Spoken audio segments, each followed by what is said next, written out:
discussion so that we can kind of hear what's going on.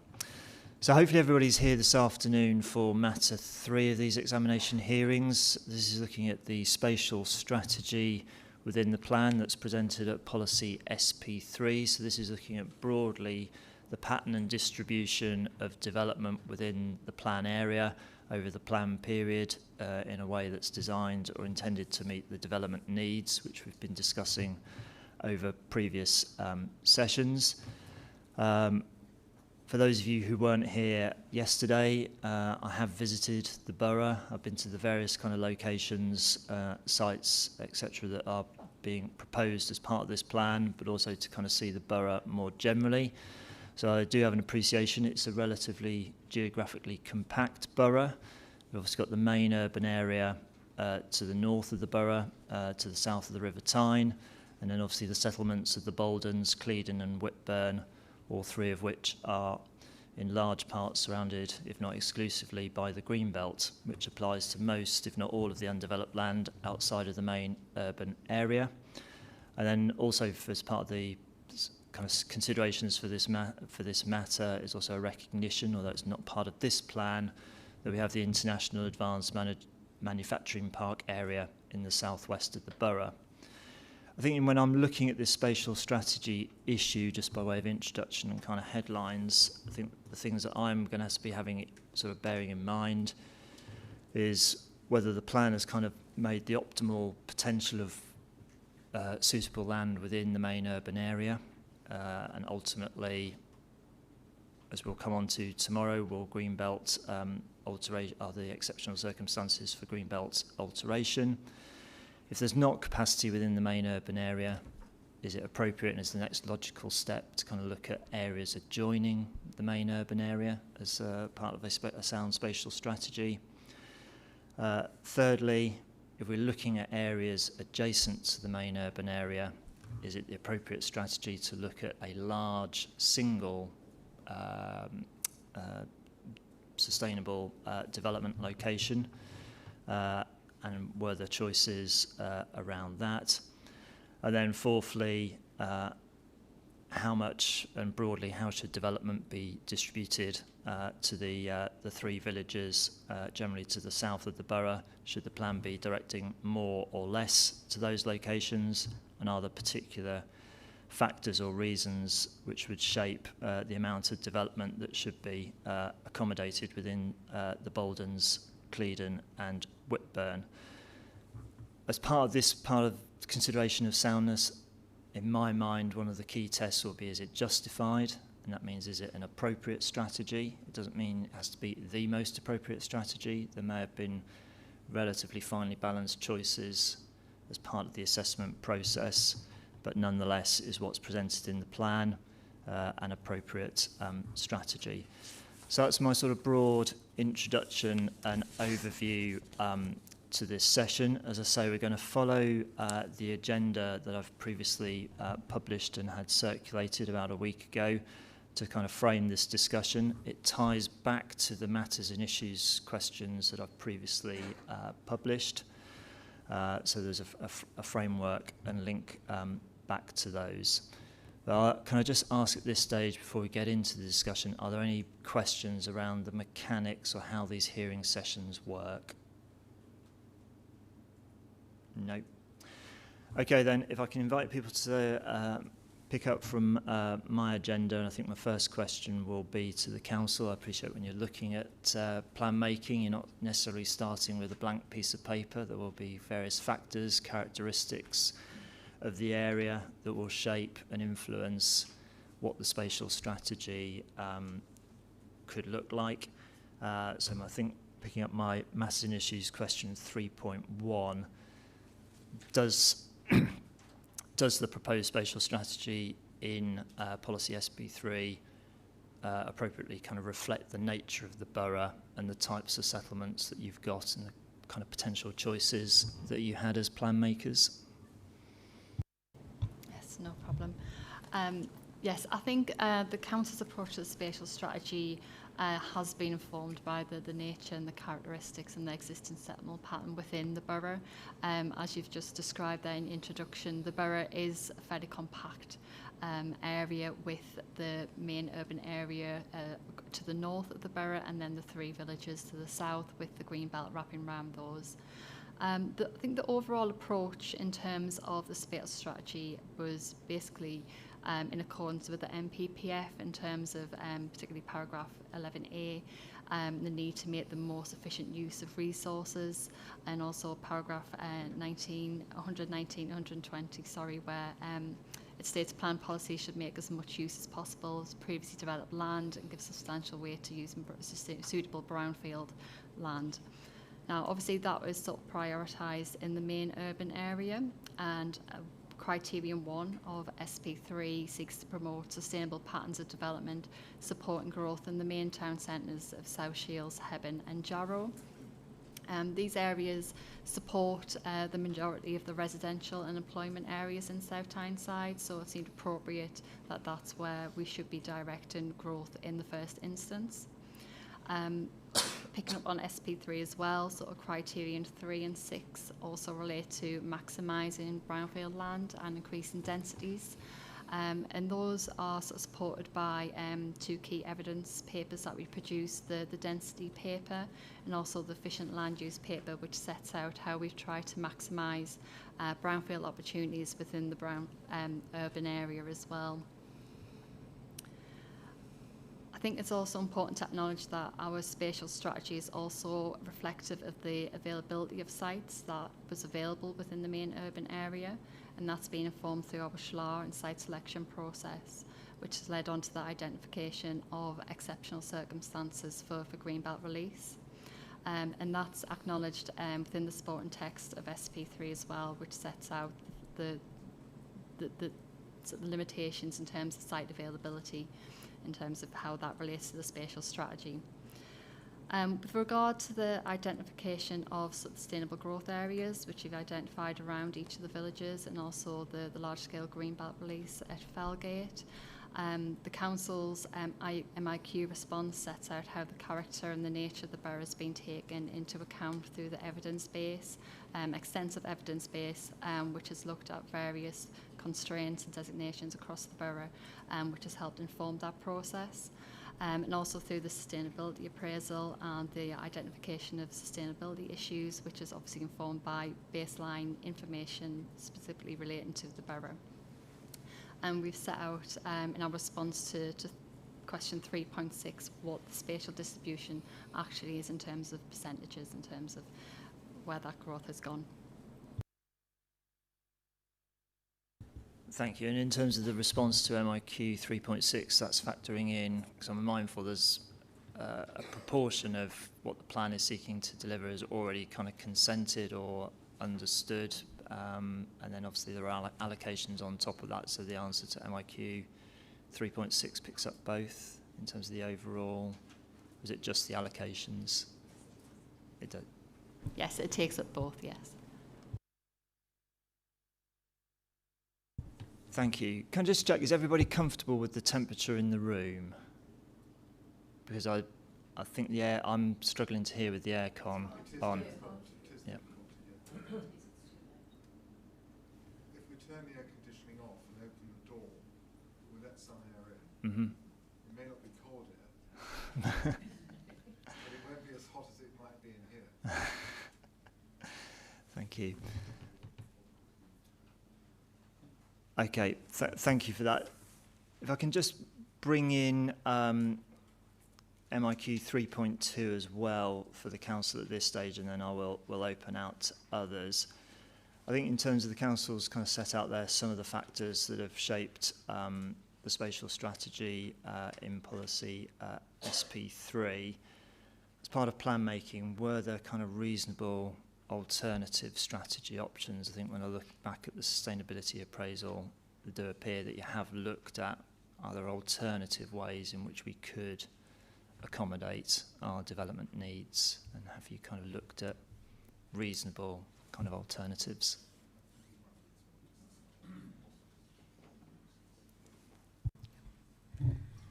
Yes, so just to give an overview, the sustainability appraisal work in relation to the spatial strategy options has been undertaken iteratively throughout the course of the plan making process.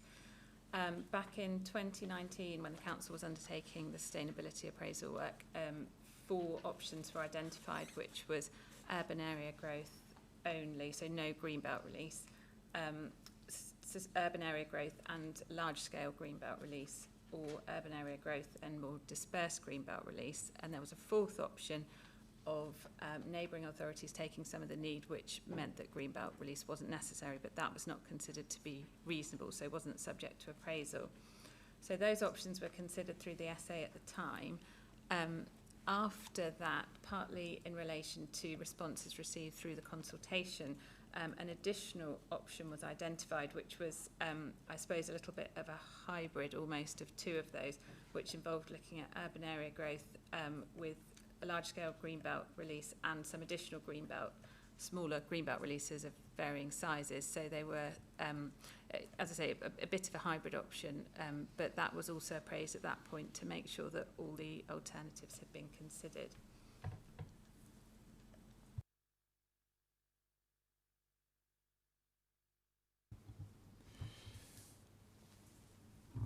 Thank you. So just, I think I've seen those 4 alternatives, and you say then the 5th one was kind of introduced. So they've all been looked at on a comparable kind of basis in a similar level of detail. They have. When the 5th option was identified, that was after the point that LUC had taken over the sustainability appraisal work for the council. So it was an opportunity not just to kind of bolt on an appraisal a few years later of that additional option, but we reviewed and refreshed the appraisal of all the options comparatively at that time. So they were all appraised in the same level of detail. So from the council's perspective, because I'm mindful there are people around the room who would say a reasonable alternative or the preferred strategy should be to just look at, just focus on the main urban area only, accommodate as much as we can within that part of the borough. That was one of the kind of alternatives that you looked at, but for various reasons, through sustainability appraisal and for other factors, it's not emerged as the preferred option, but nonetheless it's something you carefully looked at. It was looked at. My understanding is that it wouldn't be able to meet the housing figure, so arguably it may not even have been reasonable, but on a precautionary basis it was appraised, and the appraisal findings do reflect that actually it might not enable housing to be delivered at the scale that's required.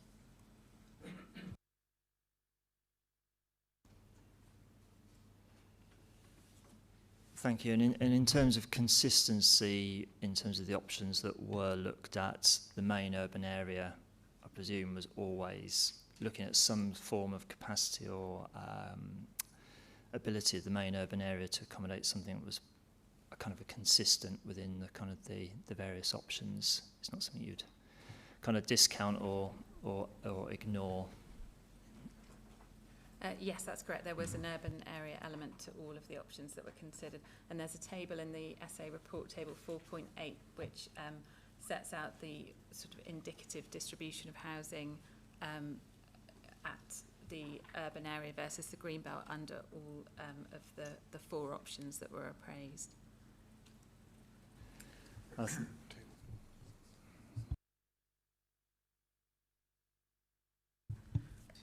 And table 4.6 in the sustainability appraisal report sets out the reasons why at 2019 plan making stage the options were selected or rejected, and that same information is provided in table 4.10 for the more recent version of the plan.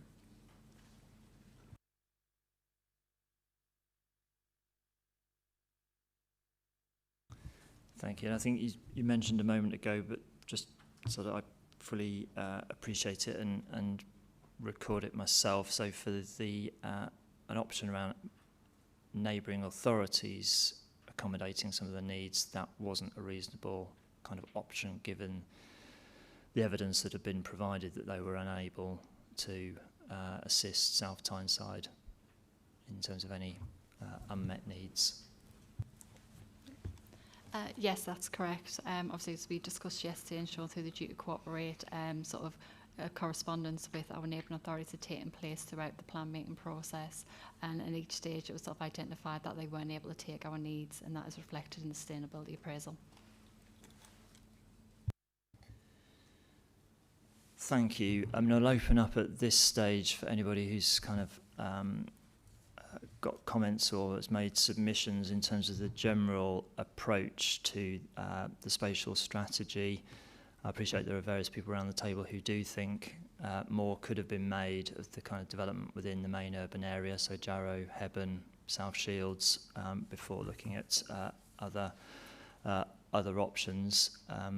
We'll come on to that in a bit more detail tomorrow when we're looking at the Greenbelt issue, but as a general approach and kind of strategy, as a kind of a reasonable, or I think in some people's view that should have been the preferred strategy and way forward. So I'll invite Mr. Green first on behalf of the Save Felgate Working Group. Yeah, thanks. Again, I know we were discussing Roman Hass yesterday, and again I've been looking through the sustainability appraisal report, and there's issues related with, Roman Hass has got a slight flood risk, but it is in the main Jarrow area, and there's going to be a £6 million refurbishment within the Jarrow town centre, which would, if the build was to take place, the majority of the build on Roman Hass would provide footfall without travel, and it would enhance the Jarrow shopping centre. And I was also listening in this morning. The feed wasn't too bad this morning. It was just issues again related to the Felgate Greenbelt, which we'll go into depth in another, in the next sitting. And I think it was Mr. Morton, if I can mention, you mentioned that the South Tyneside has got a lower house build. There's not much being built around the area. Within the Felgate Greenbelt, 4 mile radius, I was going through this morning, there's been a mass of house building within the local area. Now, the problems that we're trying to highlight is the fact that the infrastructure at the moment cannot cope with this influx of house builds. I couldn't even, I would appreciate actually if the council could come up with a list, if you could request it, of the amount of share house builds that went into that area. Now, again, the problem I have is with, this will go back to Northumberland Water as well, the infrastructure simply cannot cope, which I feel that Roman Hass should still be the main alternative to the main build. That should be, yeah. Thank you for that. I mean, I think I indicated this morning we will want to look in more detail as part of stage 2 around what's currently in the housing pipeline and going to contribute to the housing trajectory in terms of some of the consented sites, and then how the allocations, subject to what I reflect on as part of these stage 1 hearings, then further contribute to that. So I think at this stage, Mr. Green, I'm not going to request that list necessarily at this stage from the council. I think it will invariably form one of my matters, issues and questions for stage 2. So I'm going to park that for now, and we will come back to it.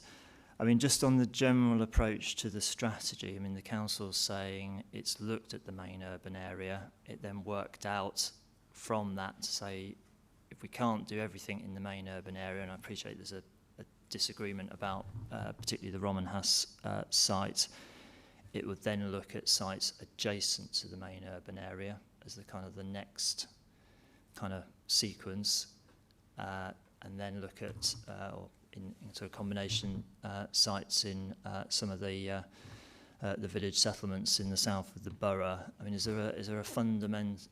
Is the fundamental point from your working group and for others, Mr. Green, is for plan making, it should just have stopped at looking in the main urban area, and if you can't do it there, that's where you draw the line, and that's the strategy you try and do is just what you can do in the main urban area. Yeah, I just think that the burden has been put on Felgate, because it is, in a way it is ideally situated because it's got the relevant, it's got masses of road infrastructure around it. It's got the A184, it's got the A194, the A19. But the problem is, and we will discuss this, in future sittings, it's overcapacity at the moment, which, you know, we will provide evidence. We did provide evidence yesterday, and I think what they're trying to do is just put it on that site without taking into consideration the problems that we already have. Thank you. I'm going to come on to this very shortly in terms of the next, or probably the next couple of agenda items, but just on this kind of general approach and whether the council's striking the right kind of balance between reflecting there as certain characteristics, certain factors it took into account in terms of the nature of the borough that led and kind of form part of the kind of the evidence for the strategy that it's come up with, and whether that's justified and appropriate. So is it Mr. Hutchison next for the East Bolton Forum, please? Yes, thank you, sir. The comments that I'd like to make are primarily in relation to MIQ 3.1, which deals with the nature, characteristics and settlement pattern in South Tyneside. We would argue, the forum would argue, that policy SP3 and SP3.2 in particular hasn't been positively prepared to deliver sustainable development, particularly in the East Bolton area. And we have the proposal for 263 houses at site GA2, land at North Farm, and we talked this morning about the 202 homes at Cleeden Lane, which are now subject to appeal and may or may not be approved. There's also been a scheme for 9 homes at the former Mayfair Glass site, which has had planning permission for over 2 years now. If all of those sites come into being, that will represent a 26% increase in the number of houses in the village. That's 474 houses in total, which will have a very significant effect on all of the different types of infrastructure, whether that's transport, social, medical infrastructure in the village. And that will have a significant effect on the distinctive character of the village, which has its own conservation area. I could go into more detail about the nature of the village with its Victorian infrastructure and the conservation area. The traffic capacity assessment has already shown that if site GA2 goes ahead, that would contribute significant additional capacity to the A194 Boca Lane junction, which has already been shown to be over capacity at evening peaks, and also at the Sunderland Road Station Road junction, the A184B1229. In relation to policy SP34, we would contend that that policy is not justified as it's based on out-of-date evidence, and the exceptional circumstances case to amend the green belt to enable the progression of site GA2 has not been made.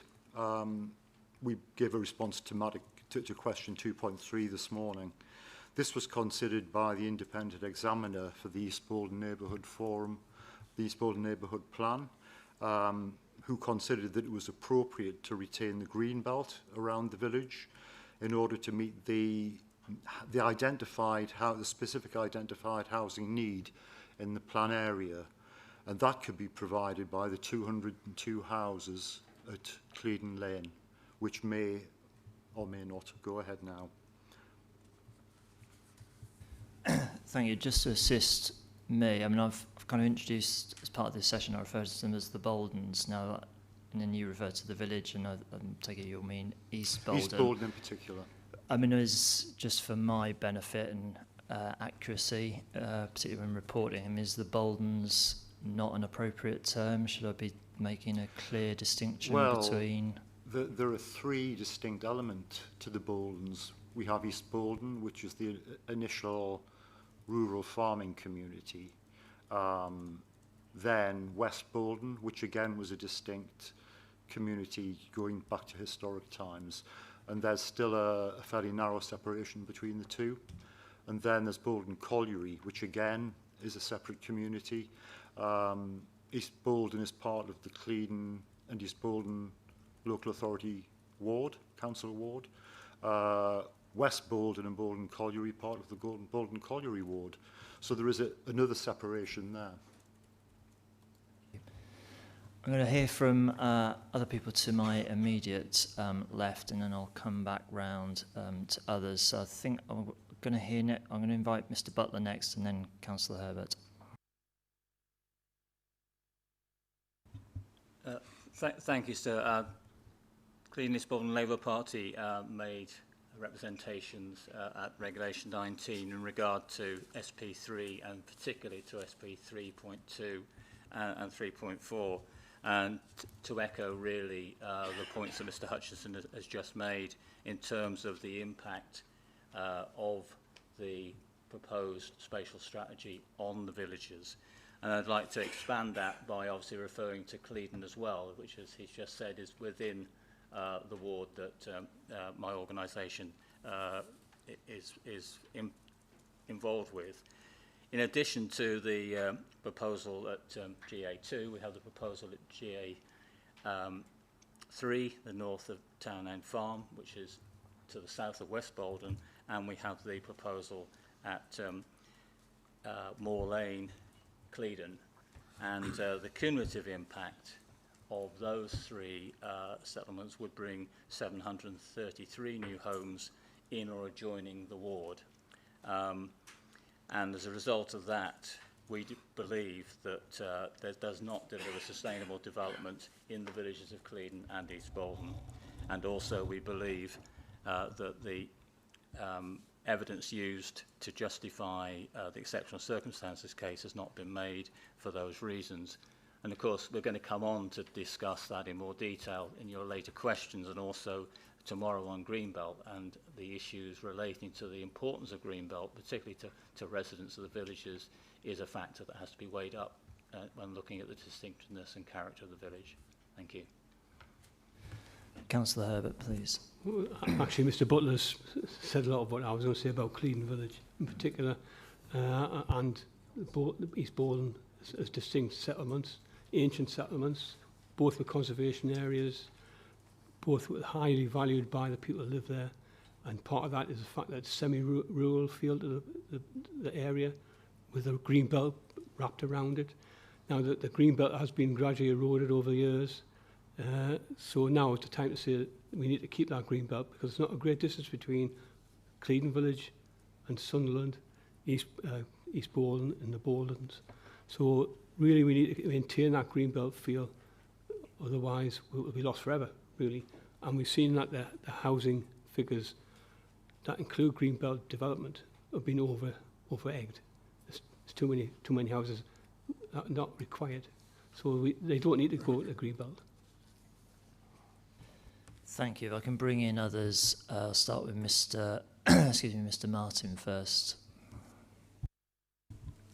Thank you, sir. I refer really to our hearing statement in the fact that, in my mind, there's a degree of logic to the spatial strategy that's been chosen by the council. And if anything, I'd say the assumptions they've made for accommodating in the main urban area are probably optimistic, because the density report that's been used to inform that is based on planning applications that were submitted previously before matters like statutory BNG, that sort of thing has come in, which has squeezed net to gross ratios on sites even more. So my view is, as a strategy, there's a degree of logic in looking at the urban area and then also looking at sort of the villages to the south. But my point is more about there's a difference between looking at it in theory and looking at it in practice and how it works.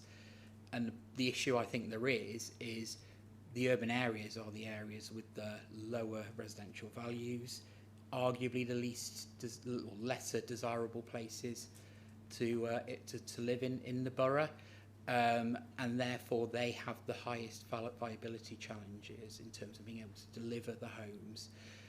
The concern from my point of view is that the plan looks good on paper and there's, you know, plenty of homes allocated in around the urban area, but then in reality, a few years down the line, do these get delivered because of the viability issues? And therefore, is there merit in looking to additional sites in more deliverable areas of the borough to almost act as a bit of a safeguard against housing numbers falling. I think there's merit in looking at that, and I think that's been sort of detailed in my representations to date. Thank you. So, if I understand you correctly, Mr. Martin, the council might sort of broadly be in the right area, but there could be a different balance and a different kind of distribution as to where development goes. Yes, I think that's correct, and I think it's as I said, I think if anything they've overestimated what could be done in the urban area, and I think because of the net to gross ratio point, but also because of the viability point, we've obviously, I know viability is a separate session, and we've put in our representations the concerns we have on some of the assumptions used in the plan viability assessment, but it feeds into the strategy.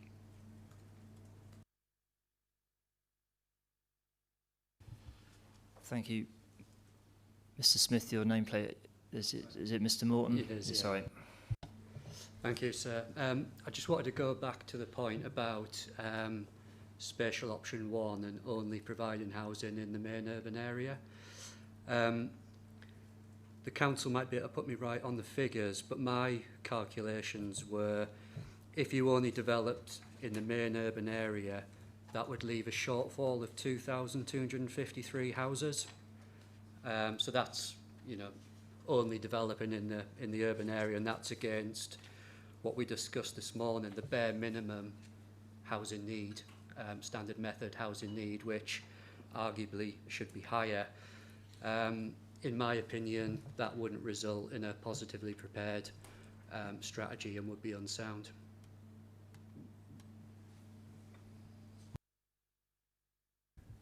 Thank you. I mean, I hear the points about whether beneath the kind of I think you described it as the kind of theoretical approach, Mr. Martin, of kind of where you distribute developments, the kind of the practicalities, but does it nonetheless remain, I don't know if the council can assist me on this point, that most of the services, the employment within the borough, transport connections are in the north and to the west of the borough, within the sort of the main urban area? Yes, that's correct. I think there's the carbon audit paper that was produced, which identifies areas, services and accessibility of public transport, and some of the conclusions of that paper is to the most accessible sort of areas are generally to the north and the west of the borough, which is the main urban area itself. Thank you. Is that the climate analysis? Is it the audit paper? Yeah, the carbon audit paper. Carbon yes. audit paper, yeah.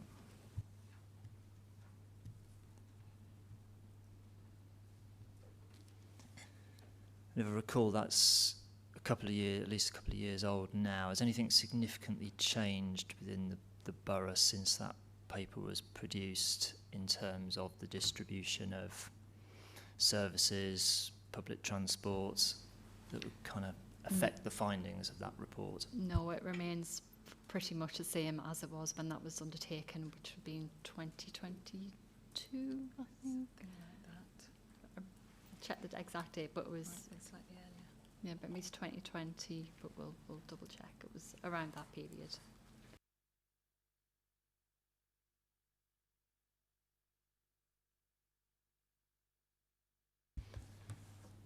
Okay, thank you for that. Sorry, Councillor Herbert. You're just not quite. I'm looking. So apologies. I'm falling into a kind of a. Appreciate that. Yeah. So obviously, the best option would be to build in urban areas for sustainability and to comply with NPPF paragraph 1.141A. That states that the plan must make as much use as possible of suitable brownfield sites and underutilised land. Now, in many town centres, there's underutilised land, such as South Shields Town Centre, where previously developed land has been used for car parking, and rather than housing. So there's an area west of Fowler Street, which fits our bill, quite a large area owned by the council. So it would be easy to bring it forward. There's only 75 dwellings are included for the sites in that area, H4 and H5. There's a vacant Heart and Key office building previously occupied by BT, which is now proposed to be converted into student accommodation for South Tyneside College as it moves into the town centre. This would release a previously designated site for student accommodation, which was a central library, which has already got permissions for building some apartments there, well, originally for students, but now could be redesignated, say, for elderly people who want to live in that sort of accommodation in that sort of location near the town centre.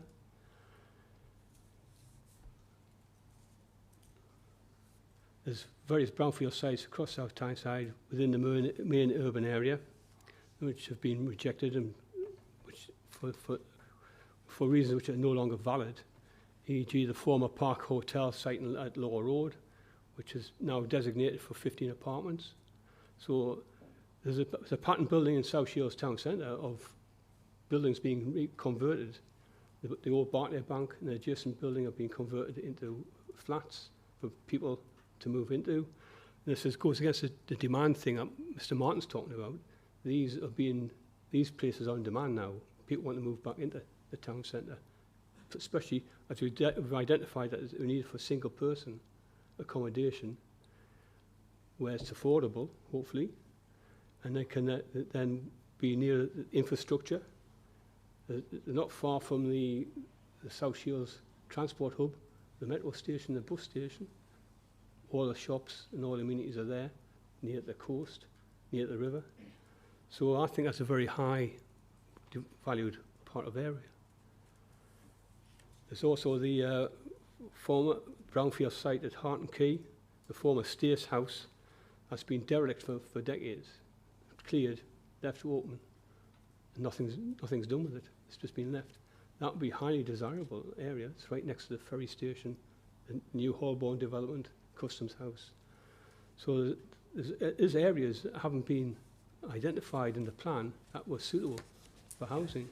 I think I'm keen to probably draw some sort of line today, because I will want to come on to that tomorrow under matter 4 when we look at Greenbelt and exceptional circumstances around sites that people think could have been. Yeah, so it ticks a lot of boxes, high density. But I think I take your point. I think your rebuttal to Mr. Martin and to others is there is a capacity within the urban area, and there's signs of kind of further market demand in that location. I don't know if that's prompted Mr. Martin to, the name was up from previous, or was... Yeah, it was more the previous. I don't think we should mistake the fact that there are lots of services and facilities in the main urban area. It doesn't mean there aren't any in the likes of East Boldon. For instance, East Boldon has a metro station itself. It has bus links. It has shops. So it's not like it doesn't have any facilities to accommodate any growth.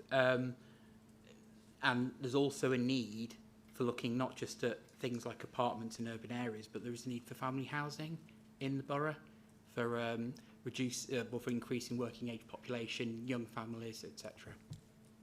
Well, I do want to come on separately to East Boldon, further items of the agenda. I think that's probably the appropriate point to put there, because I think there are divergent views on whether East Boldon should have a greater or a reduced role than what's currently in the plan, so we'll pick that up then.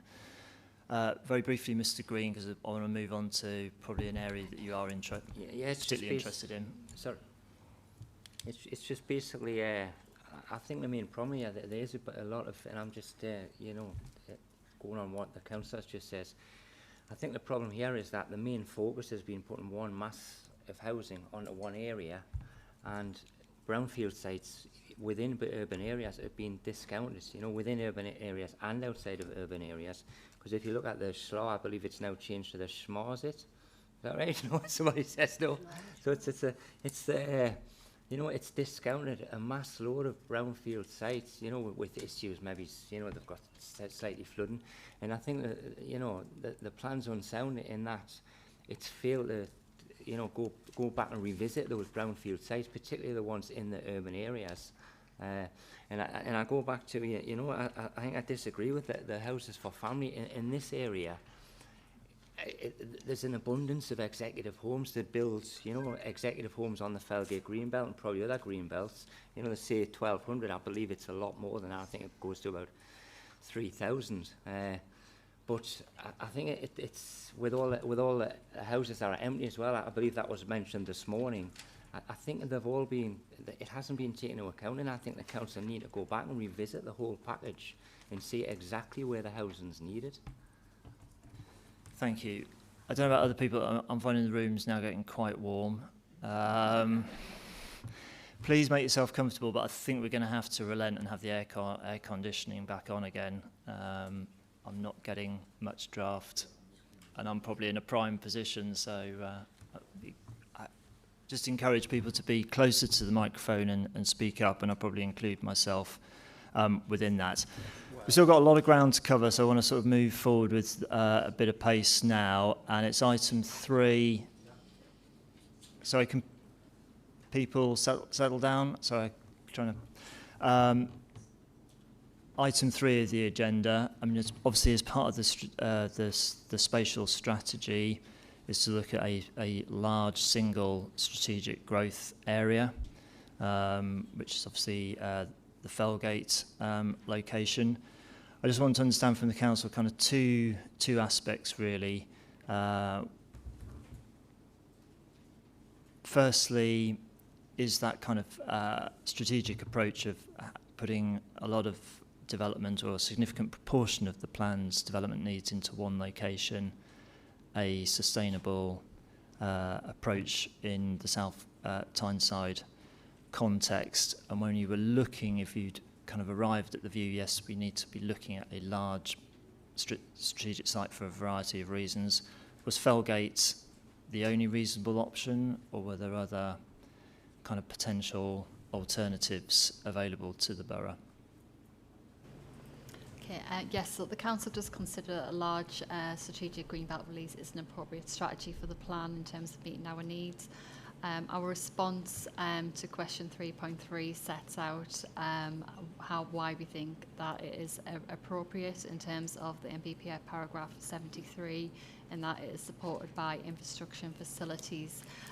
Again, as mentioned earlier, referring to the South Tyneside Corbett audit work which was done for us, which in table 4.1, I'll come back to table 4.1, sorry, in terms of whether Felgate was the only option which was considered. So moving on to that, it was set out in the sustainability appraisal in 2019, so document pre-46, that the council undertook an area of search to identify a suitable area for a large-scale greenbelt release. So in that SA report, we identified 5 areas of search across the borough, and that is set out in Appendix F of that document. The 5 areas that were identified was land south of Marsden, land south of Biddick Hall, land south of Felgate, land south of the Baldens, and land west of Whitburn. In summary, which is again set out in Appendix F, option 3, the land south of Felgate, was identified as being the most suitable site in terms of a large-scale greenbelt release. That was because of taking into a number of constraints which were considered and set out in Appendix F, which I'll just sort of run through some of the considerations which were taken into account, which was purposes of the greenbelt, landscape and townscape, biodiversity, historic environment, flooding and green infrastructure impacts.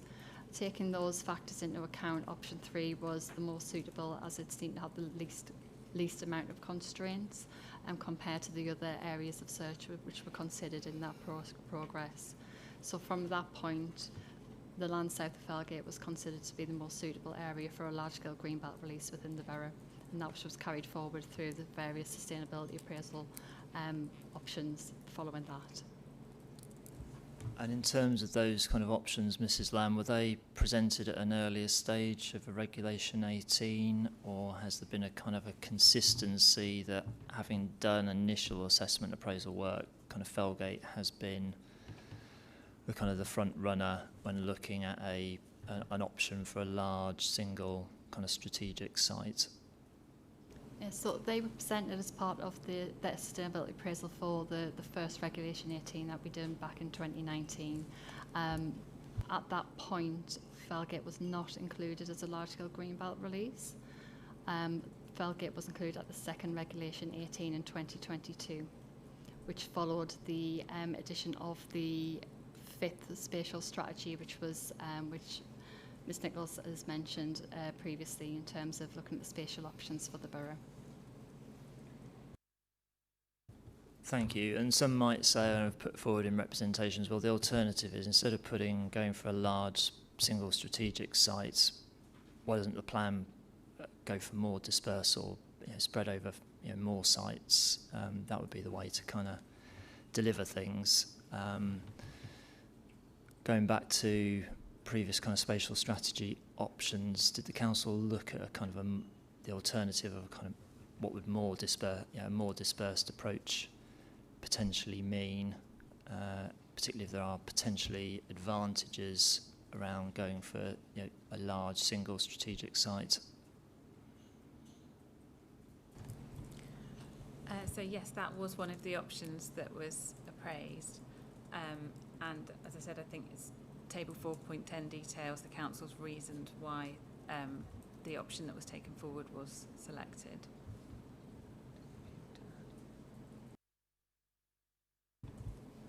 Also, just to add, we considered that option 4 does have a dispersed approach to that, and I think the conclusions through the sustainability appraisal would probably result in a very similar outcome, depending on if you consider more dispersed approach in terms of greenbelt releases. I think in terms of the effects would still be similar to that what is set out within that option.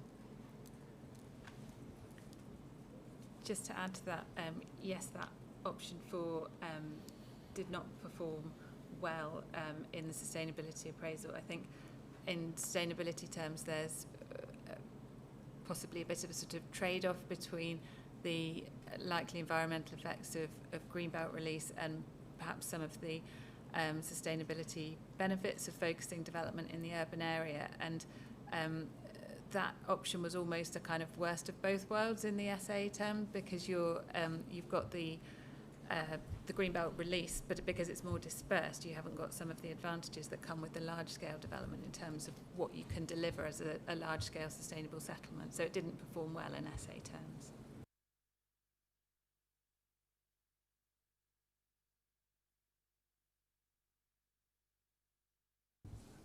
Thank you. So in terms of the council's approach to spatial strategy, obviously policy SP3 is where we kind of introduced at point 5 to the Felgate Sustainable Growth Area.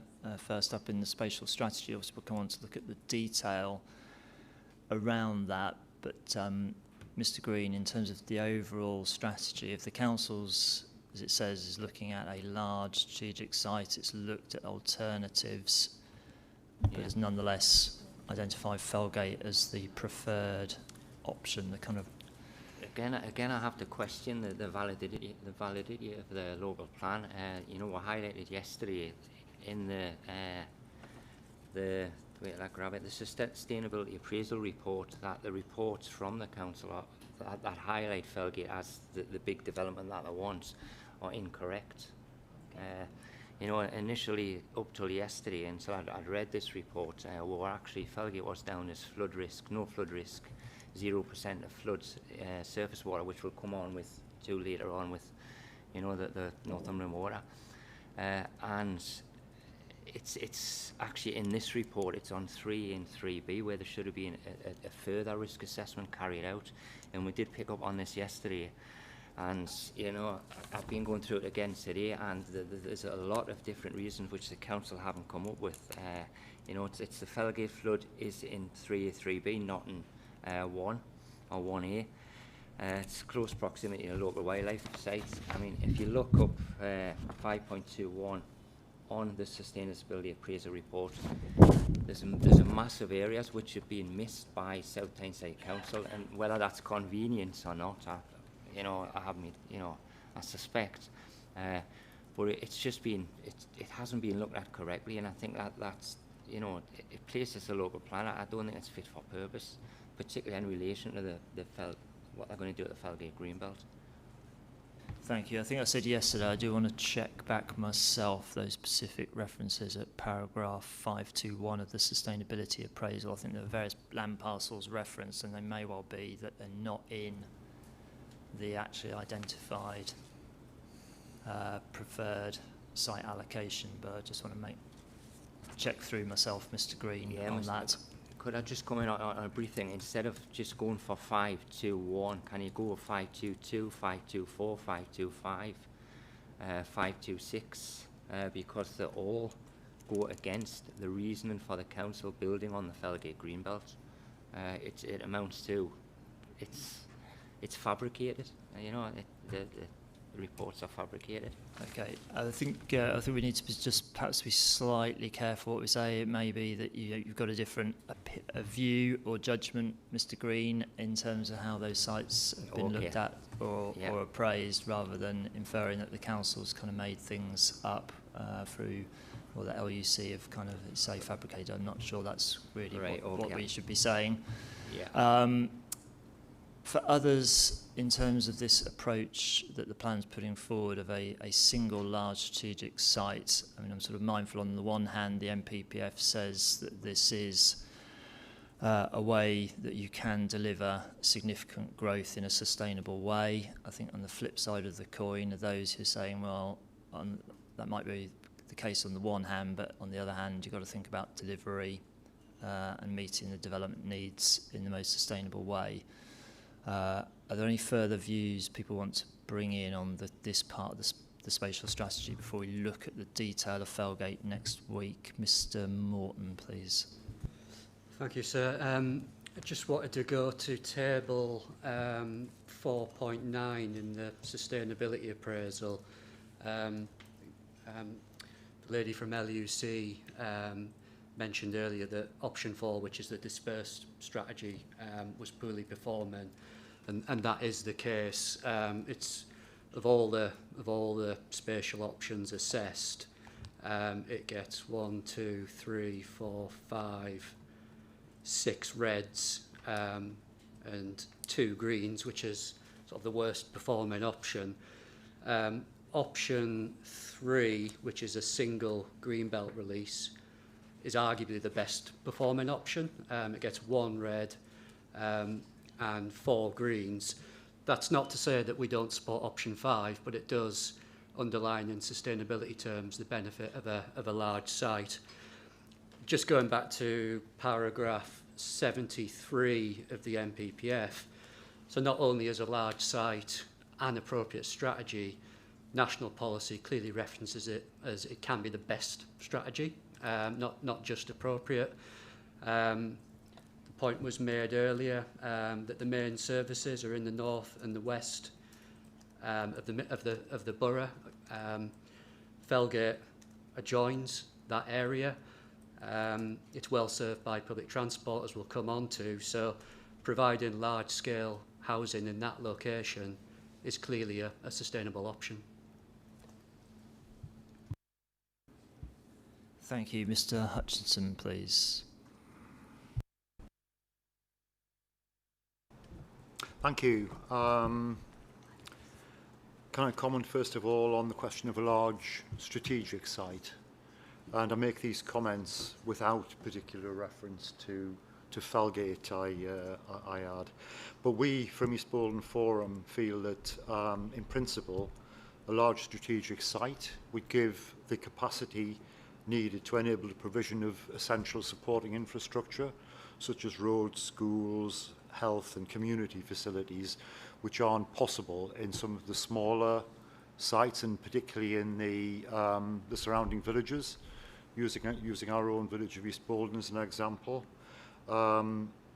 So to create a sustainable community, to us the logic is a large strategic site is preferable to further dispersal around the villages areas. I think with specific reference to East Bolton,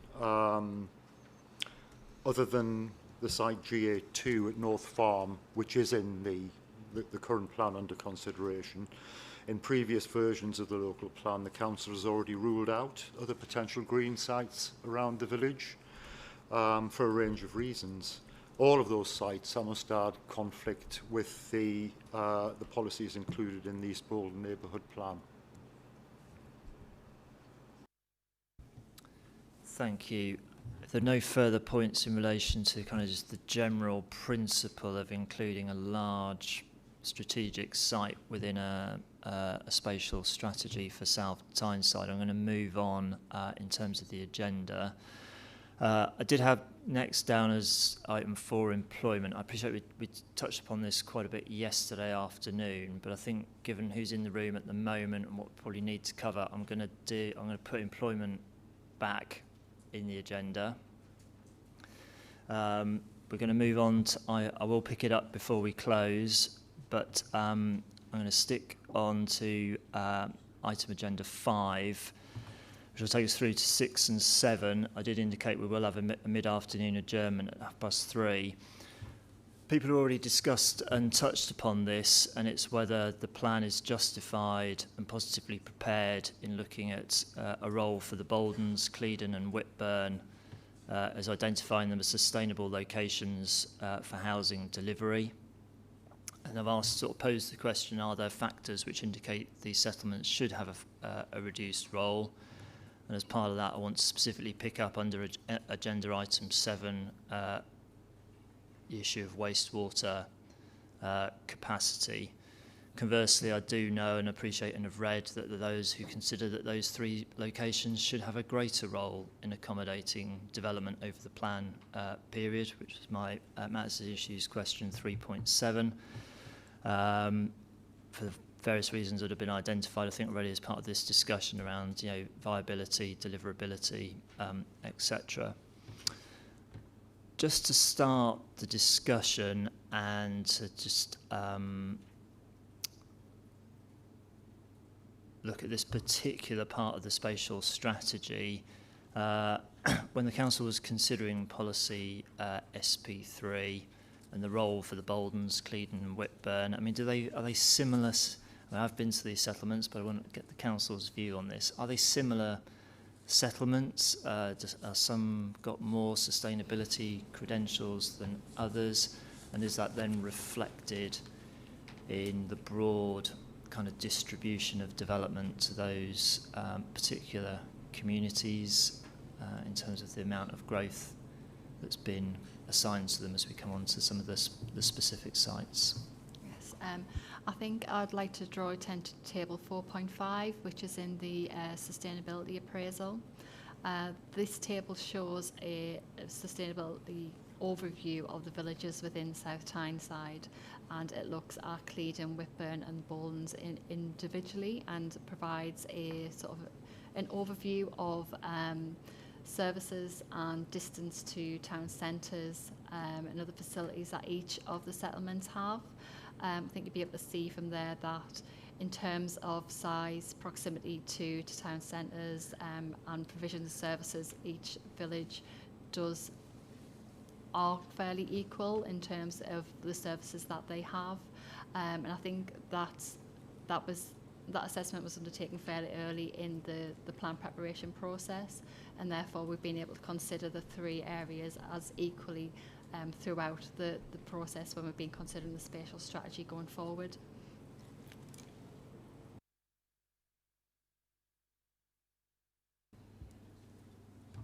Thank you then. And then in terms of drawing a distinction from the way I'm sort of looking at things, so the Boldens and Cleedon get approximately the similar levels of growth, and then Whitburn gets noticeably kind of less, and I think the council set that out in its table in terms of percentages and proportions of how that that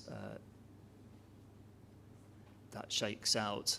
I think again I'd check with the council. Obviously, you referred to earlier the carbon assessment audit. I will get the name right before the end of these hearings.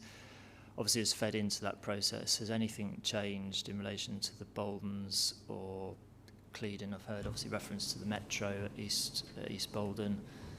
Has anything kind of materially changed? Since No, nothing's materially changed.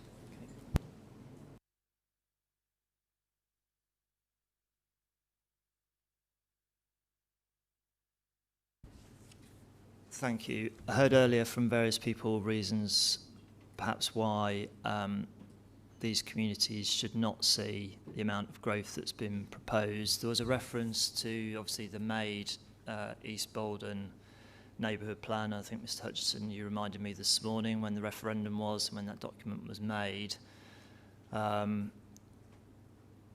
Presumably that was at a time of a different housing requirements or a different housing need compared to what's now being looked at as part of this local plan. Would that be a fair observation, or? I think the plan was at Regulation 18 stage when the neighbourhood forum neighbourhood plan was made. Yeah. So if I could help, yes, that is the case. That is the case, sir. But our examiner was aware of the Regulation 18 proposals within that stage, within the plan area. There were 3 sites proposed, and she decided, because it was such an early stage, that they wouldn't be considered, and agreed the settlement boundary approach which our plan proposed. And we only have the 1 site within the settlement boundary, which is Cleedon Lane. Thank you. And can I just check with the council? I mean, in terms of the overall approach to plan making, presumably you having regard to what's in the neighbourhood, the plans, the existence of the neighbourhood plans, but does it not nonetheless follow that at some point there will be a successor local plan? It could potentially be this local plan, and that changes some of the context and moves things on from when the neighbourhood plan was prepared. I mean, it's not a case that local plans have to be consistent with made neighbourhood plans. No. You can presume you've had regard to them, but you are dealing with borough-wide housing need, not a very specifically geographically fixed need. So I'm thinking of paragraph section 38(5) of the Act in terms of successor documents. So I understand from Bolden Neighbourhood Forum's perspective and from the local Labour Party group. So I think is it your position that the neighbourhood plan has set a sufficient amount of growth, certainly at this point of the plan period, and this local plan should not be allocating or signing or identifying East Bolden as a further location for growth as part of this local plan? So it would be removed from policy SP3, is that what you're seeking? Is that not the case? Yeah, that is the case, sir.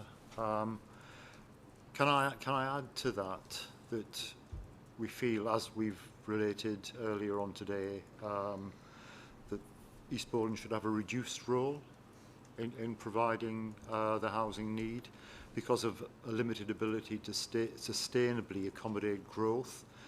The inclusion of the GA2 site at North Farm will result in development that isn't sustainable and will destroy the character and distinctiveness of the village.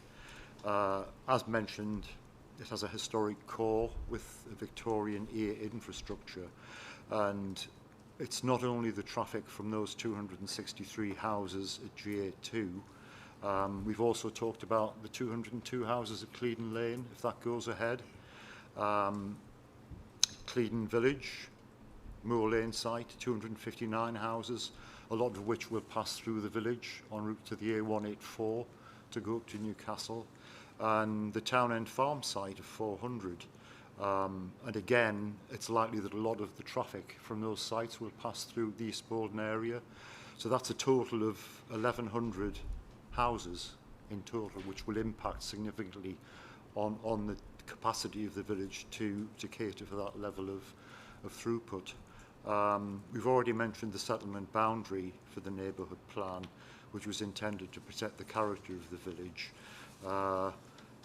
And we've said also this morning that we think the local housing need could be met, that was identified by the neighbourhood plan examiner, could be met by the land at Cleeden Lane, if that proceeds. Thank you. Mr. Butler, please. Yeah, thank you, sir. I would say to Mr. Martin that there is a metro station at East Bolton. There is a park and ride scheme there, but that car park has been consistently at capacity for many years. The local community has been lobbying Nexus with the council support to get that car park expanded to no effect, and it keeps slipping down the infrastructure development plan. In addition to that, it leads to the spillage of commuters into the residential streets nearby, causing further congestion. That's been a constant issue for local councillors over many years. It also has brought further problems to the road junctions that serve the village, and clearly we have a level crossing at East Bolton, which is a full barrier crossing, which obviously not only is down for metro trains, it's down for the regional rail network and the freight on the line, and that brings it increasing congestion. So all of those factors lead us to say that whilst it does have a good transport hub, it's one that needs further investment before there's any consideration for further development within the village. And obviously, as I said earlier, we've made our formal observations known about the two aspects of policy 3.2 and 3.4. Thank you. Thank you. Perhaps hear next from people who have perhaps an alternative view about the role of, I'm going to call them the villagers, but not exclusively East Bolton, but others. So I'll start with Mr. Green and we'll work our way around that part of the table, then we probably will take a mid-afternoon break. So Mr. Green first, please. Yeah, I believe that the neighbourhood plans have resulted in constraining the scope and potential of the sites that have been made available in the local plan. The neighbourhood plan should not result in green belt, grey belt or brownfield sites being removed from the local plan in favour of green belt land in other areas, purely because these areas do not have a neighbourhood plan. Felgate does not have a neighbourhood plan. Neighbourhood plans should therefore not override exceptional circumstances, which I might highlight. Exceptional circumstances has actually been proven, I believe, by South Tyneside Council. But you know, there shouldn't. Neighbourhood plans should therefore not override exceptional circumstances highlighted by national governments. And in relation to traffic issues, and I'm not going, the traffic from Bolton progresses up A184 and it goes to Whitemere Pool, which is a huge is in huge contention. They're on about putting infrastructure there, but also, travels towards Felgate. Felgate has a metro station with a small car park which is overwhelmed. Now we're going to traffic issues.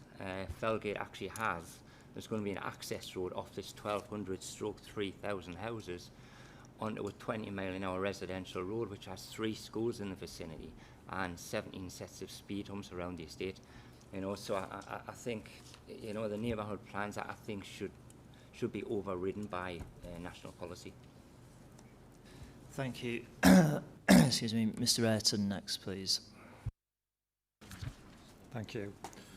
I think there's a clear case to say that the villages can have a greater role in accommodating the growth of the planned period. The sustainability appraisal itself knows that the villages of Cleeden, Baldens and Whitburn accommodate approximately 17% of the borough's population, so a significant amount. And they're described as being accessible and popular settlements. And I think we've heard from the council how they recognise that they're comparable in terms of their sustainability criteria. Specifically in relation to Whitburn, Again, the sustainability appraisal summarises the criteria for the village. I know it has a wide range of services and facilities with good access to public transport. There's nothing to suggest that it should have a reduced role in meeting the housing need. Paragraph 79 of the NPPF requires planning policies to identify opportunities for villages to grow and thrive as a key element of planning policy, especially where they will support local services. And I think that's been reflected in the council recognise that the villages can help meet that need. And I guess the Regulation 18 version for Whitburn proposed almost 400 homes. While some of those have been reduced at this stage, the reason has not been because of the sustainability of Whitburn, it's been for other reasons. So I think there's a clear recognition that Whitburn is able to make a more positive contribution to meeting that housing need.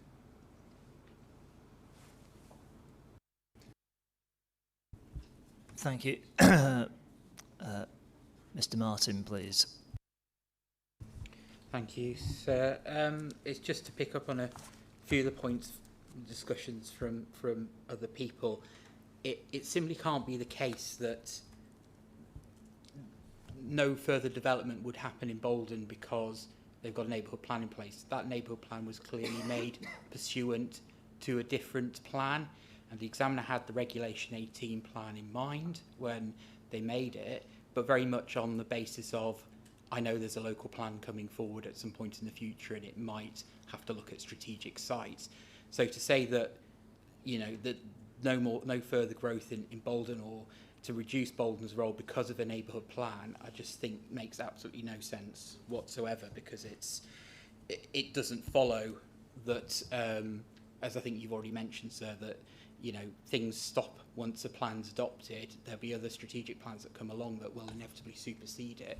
Obviously, East Bolden, if they are minded to, could produce a new neighbourhood plan pursuant to this plan if it were adopted. And there's nothing necessarily stopping them doing that. There's questions as well about the role of the villages in terms of infrastructure. And I know we've heard a lot about infrastructure being at capacity. I haven't necessarily seen the evidence for that, but what I would point out is that if development does occur, often you can get infrastructure improvements off the back of development. What you tend to not get is infrastructure improvements as everything stays as it is. We should be looking at this positively, as in housing growth enabling infrastructure improvements, and look at it in a positive way. And the point about heritage is there's a point there that there is a specific character to these villages, but I don't think that in itself precludes development. It may mean that development has to be sensitively master planned. It may be that you have to have careful selection of materials, careful architectural detailing, looking at the densities of development, but in itself, the fact that there's a conservation area and a historic core doesn't necessarily mean that that should preclude development. Thank you. Mr. Westwick, please. Hi, sir. Just 2 points to make. I won't be long. Mr. Ayrton and Mr. Martin has covered most of them. Just on East Bolden, obviously our client is in a curious position. We are at appeal on a site on Clean Lane, and I welcome the East Bolden Forum's support at this point for that, and I hope that follows on the subsequent appeal. But essentially it is a brownfield site in a highly sustainable location. I also back Mr. Ayrton's point about Whitburn. There is no logical reason why this hasn't got a greater level housing growth. It is a sustainable village, just like the Cleedens and the Boldens. It is a tight urban area, sir. We're not talking about dispersed settlements here. They are very well connected with very good transport links if you compare to other areas of the country. Thank you. Mr. Thompson, no, okay, that's fine. Thank you. Okay, I'm going to, just before we take a I'm going to take a slightly early mid-afternoon adjournment because I want to have a clear run at item 7 of the agenda. Mr. Hutchinson, about getting sort of too, I would appreciate Bolden is the issue, without getting sort of too sort of site specific. Is there anything further you wish to briefly say in response to what I've heard? Thank you, sir. Just very extremely briefly, in relation to some comments about the East Bolton Neighbourhood Plan. The East Bolton Neighbourhood Plan wasn't against all development in the village. The East Bolton Neighbourhood Plan supported the development of the brownfield site at Cleeden Lane, which, as we know, may go ahead. So I just wanted to make that point. We were against development within the green belt. Thank you. And then I think finally on this point, Mr. Smith.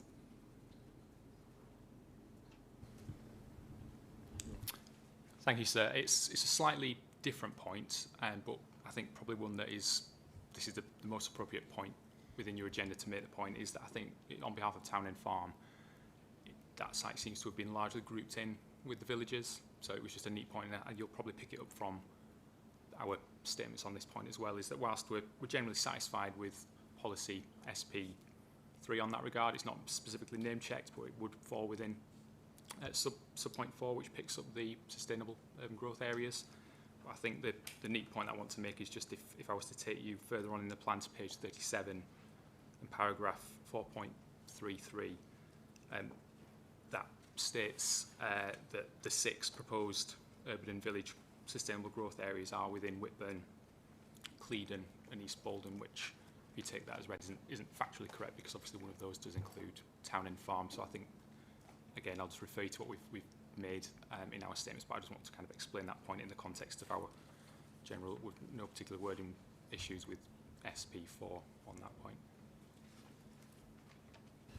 Thank you for that. Can I just check with the council? I mean, that does seem, in terms of just looking at that paragraph 433, as it kind of sits with policy SP3 as a way of kind of just ensuring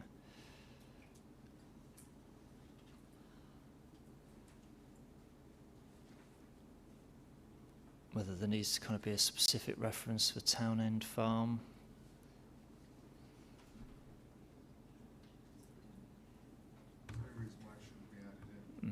Just for clarity, effectiveness. Yep. Okay. Thank you, Will. Okay, we're coming up to 3:25. I appreciate some people have been sort of patiently waiting to talk about wastewater. I assure you we will do that after the break. We're now at, let's say, 3:25. If people can be back in this room at 20 to 4, and then we'll go straight into item agenda 7, please. Thank you.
Okay, everybody, it's 20 to 4, so I'm going to resume these hearing sessions, please.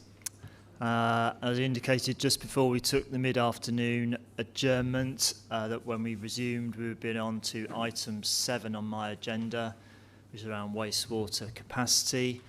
I'm picking up in the first instance with particular relevance to the planned growth at within the, I'm going to describe it as the Hendon Wastewater Treatment Works catchment area, which the council has helpfully pointed me to kind of various maps to show where the catchment of that is. So I think we're principally looking at the Boldens, Cleedon and Whitburn, and then hopefully we've got sufficient time as well to kind of just touch upon Howden Treatment Works as well to the north of the borough. I can't help but notice, Mr. Shadowravian, you've got somebody new sitting next to you this afternoon. Some new faces. There are several new faces here, so it might be as well just to do some more introductions. For those who are joining this afternoon, my name is Paul Shadowravian, KC, acting for the council, and I'll ask you to introduce yourselves, please. Good afternoon, sir. My name is Jeff Horseman. I'm employed as a town planner by South Tyneside Council. My role at the moment is managing the council's development management team, but I have been heavily involved in recent years with a couple of major planning applications, one for the Clean Lane industrial estate that was mentioned earlier in this afternoon's session, and also a planning application for site GA5, which is the Whitburn Lodge site on the northern edge of Whitburn, and a lot of involvement in terms of those planning applications, in terms of looking at the wastewater issues and the various representations that we've had on those in connection with those particular applications. My name is Matt Clifford. I'm a Senior Planning Policy Officer and I lead on the Infrastructure Delivery Plan for the Council.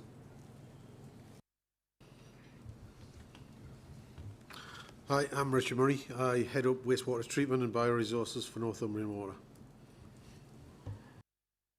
Thank you. I think all the other faces at the table look familiar from pre the adjournment, so thank you for that. Now, I've raised at my Matters Issues question 3.9. I mean, it was clearly a theme that was raised in various representations on the plan in terms of whether the wastewater capacity or the capacity to treat wastewater arising from the growth identified in the plan could be appropriately dealt with. I've referred to in my question MIQ 3.9 whether the Council's evidence, which includes a sewage management local plan position statement, which was prepared earlier this year, document IMV 13 for the examination, its infrastructure delivery plan, and its statements of common ground both with the Environment Agency and Northumbrian Water, sufficiently demonstrated that the existing kind of wastewater treatment infrastructure could cope with the demands from the plan's proposed distribution of growth. And I was mindful, Mr. Chadaravian, you said to me yesterday in respect of another or an affiliated matter, obviously things are taken in good faith at particular moment, particular times. But I'd like to invite the Council first to kind of just outline how it's looked at this issue, the evidence, the engagement it's entered into, and whether of the plan period. Regarding the Howden treatment works, they have said there is headroom and that they are investing to ensure that that is going to be sufficient for the whole of the plan period. And Northumbrian Water will no doubt be able to provide further details on their investment plans. In terms of the engagement or how we have proceeded in terms of evidence, we've had regular liaison meetings with Northumbrian Water, and they have expressed their professional opinion and provided their assurance that there is the headroom as I have described.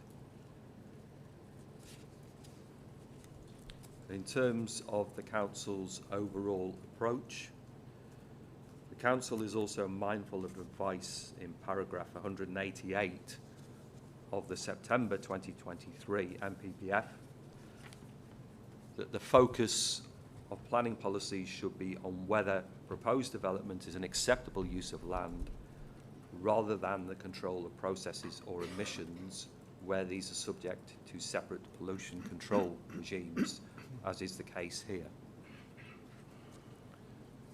So I hope that provides a sufficient broad overview.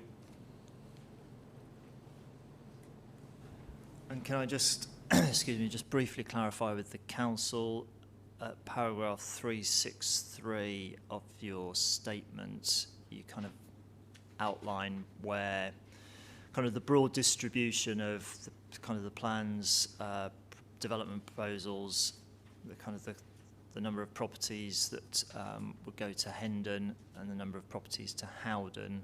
Is that still the figures we should have in front of us? To just clarify, there is a factual error there, the proportion. Sorry, to just clarify, there is a factual error. The proportion to Hendon is actually 17% and the proportion to Howden is 83%.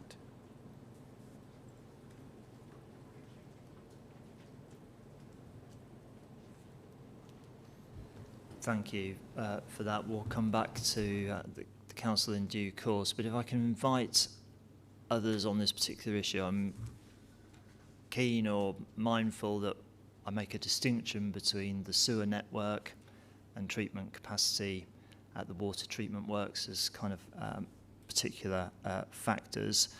If I could understand from Mr. Latimer first, please, and we'll come back then to Northumbrian Water and potentially others.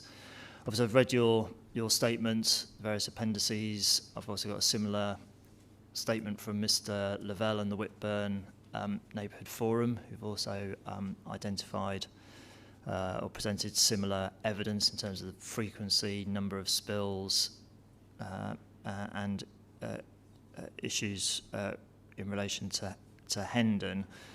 Can I understand from your perspective, Mr. Latimer, the way I sort of first read your representations was a kind of a view that there should be a stronger policy in the plan on foul water treatment and protection of the kind of the water environment. I think as things have kind of progressed during this examination, we've now got the Ofwat report, if I can phrase it in those terms, early in June. I think you've invited me at various stages that we shouldn't even be having these hearings until these kind of issues are resolved. So are you of a view that there should be a moratorium on development in Whitburn, Cleedon and Bolden? Yes. Yep. If I can my name's Bob Latimer. I'm a retired engineer, petrol filler station owner, transport contractor and fisherman, and I have a big fish business. So in all ways it involves me that the sea is clean. Now if I can explain first of all, the Whitburn system isn't an old system. It was commissioned in 1996. It has a pumping station, it has a long sea outfall, and it has an interceptor tunnel, which is roughly, I would say, about a mile long, which runs under the promenade and under the road. And it holds 14,000 cubic meters. Now, that's the basis of what it was for. Now, if I can say to you that I had a garage business then, and Northumbrian Water came to me and said, we want to build this system. It was due to an EU directive. We had to build it. We had to stop these little overflows down the beach, and that was the purpose of the system. So what they said to me was, 99% of the time there's nothing down the pipes. Estimated discharge, 225,000 cubic meters a year. No return flows. Discharge 20 times a year. Discharge 20 hours a year. Generated only during storm conditions, excess rainfall and rainwater. It would only discharge in extreme rainfall. Liquid entering the pumping station was water from the roads. Northumbrian Water terminology of the liquid entering the station as stormwater. The pumping station would be not to be used to pump raw sewage. So I accepted that, and although the pumping station was right next to my property, I accepted that. Being a company such as Northumbrian Water, I felt as though I could trust them. But within no time at all, I found this thing was pumping foul sewage. The smell, the stuff washing ashore, Northumbrian Water denied it. And I pursued it, and I came across information following a Freedom of Information request that the Environment Agency had warned them to stop discharging, and they were discharging every day, even when there was no rainfall.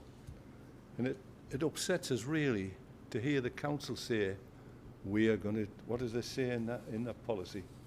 The local planning must have regard to whether there is sufficient capacity within the existing sewer network before granting planning permission to the development that will impact on that capacity. However, it is the responsibility of Northumbrian Water as sewerage undertaker to ensure that there is sufficient capacity in assessing whether there is sufficient capacity, the local planning authority will have regard to their professional advice. The Environment Agency is the regulator for licensing abstractions, pollution control, quality of the water environment, whilst Northumbrian Water is responsible for, and it goes on like that. So they work hand in hand. The system was commissioned in 1996. On the 6th of February, the council were invited by Northumbrian Water to go and attend in the original permit, it was the council supplied the wrong population figures. So the system was designed wrongly from the very start. It had Whitburn had a population of 15,000. It didn't have a population of 15,000.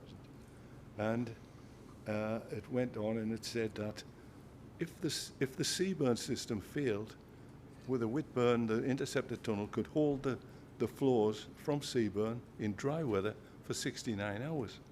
Now the council actually took part, and it was illegal that in the 17 hours it discharged 3 times, and it was dry weather.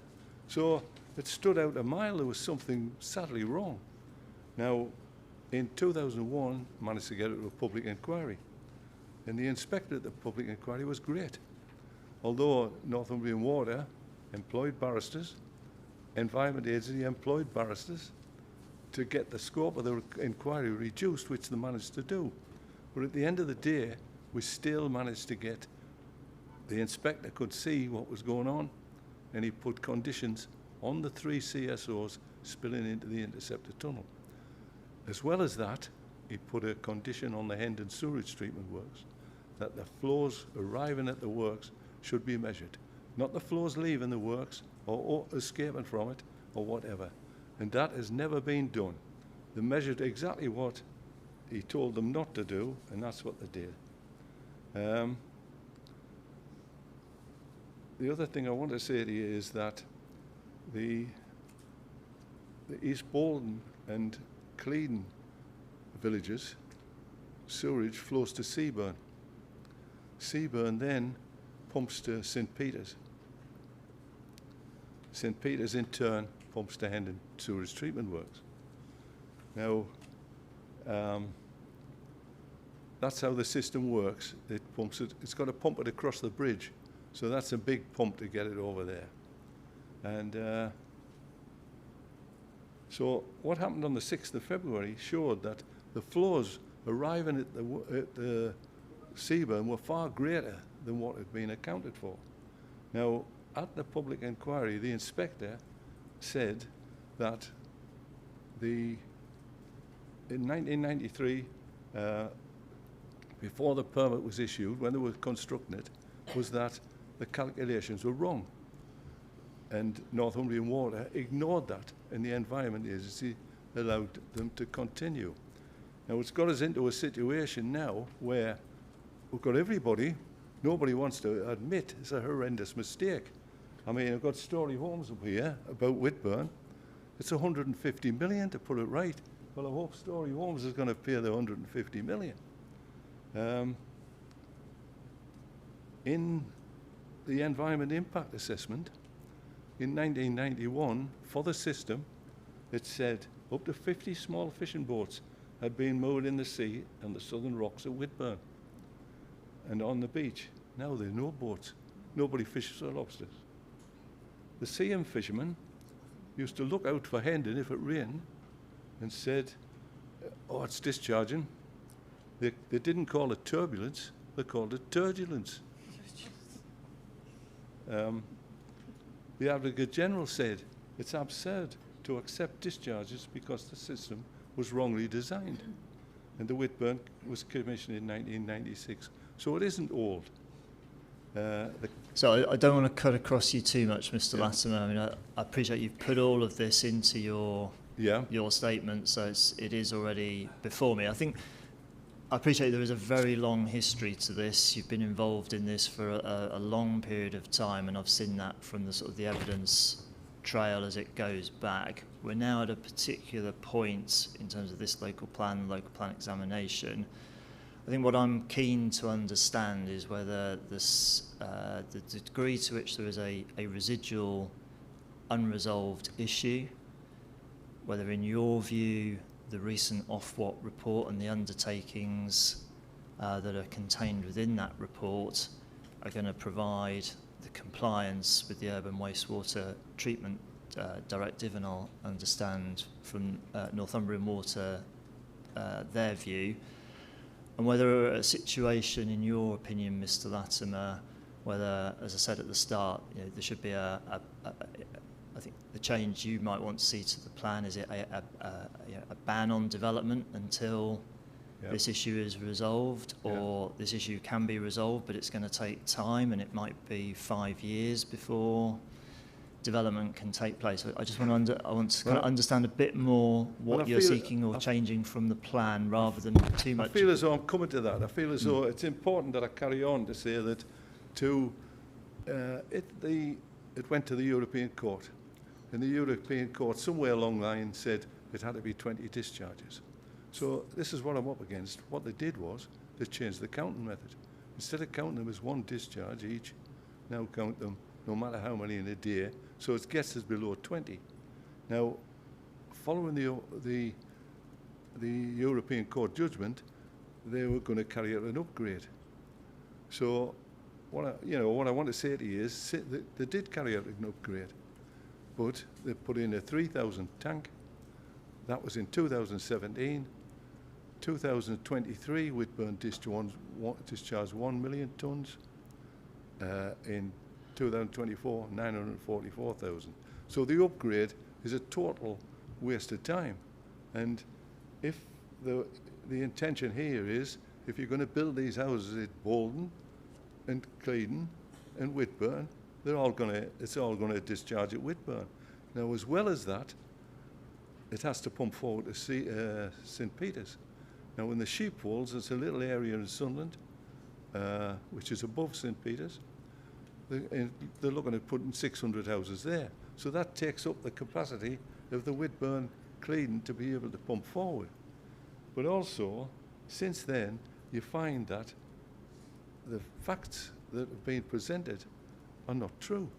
And, if I just finish at that, and the last letter I got off the EU, when we've left the EU in 2020, was, actually for me, it was more positive. Wow, it was another letter from Ofwat.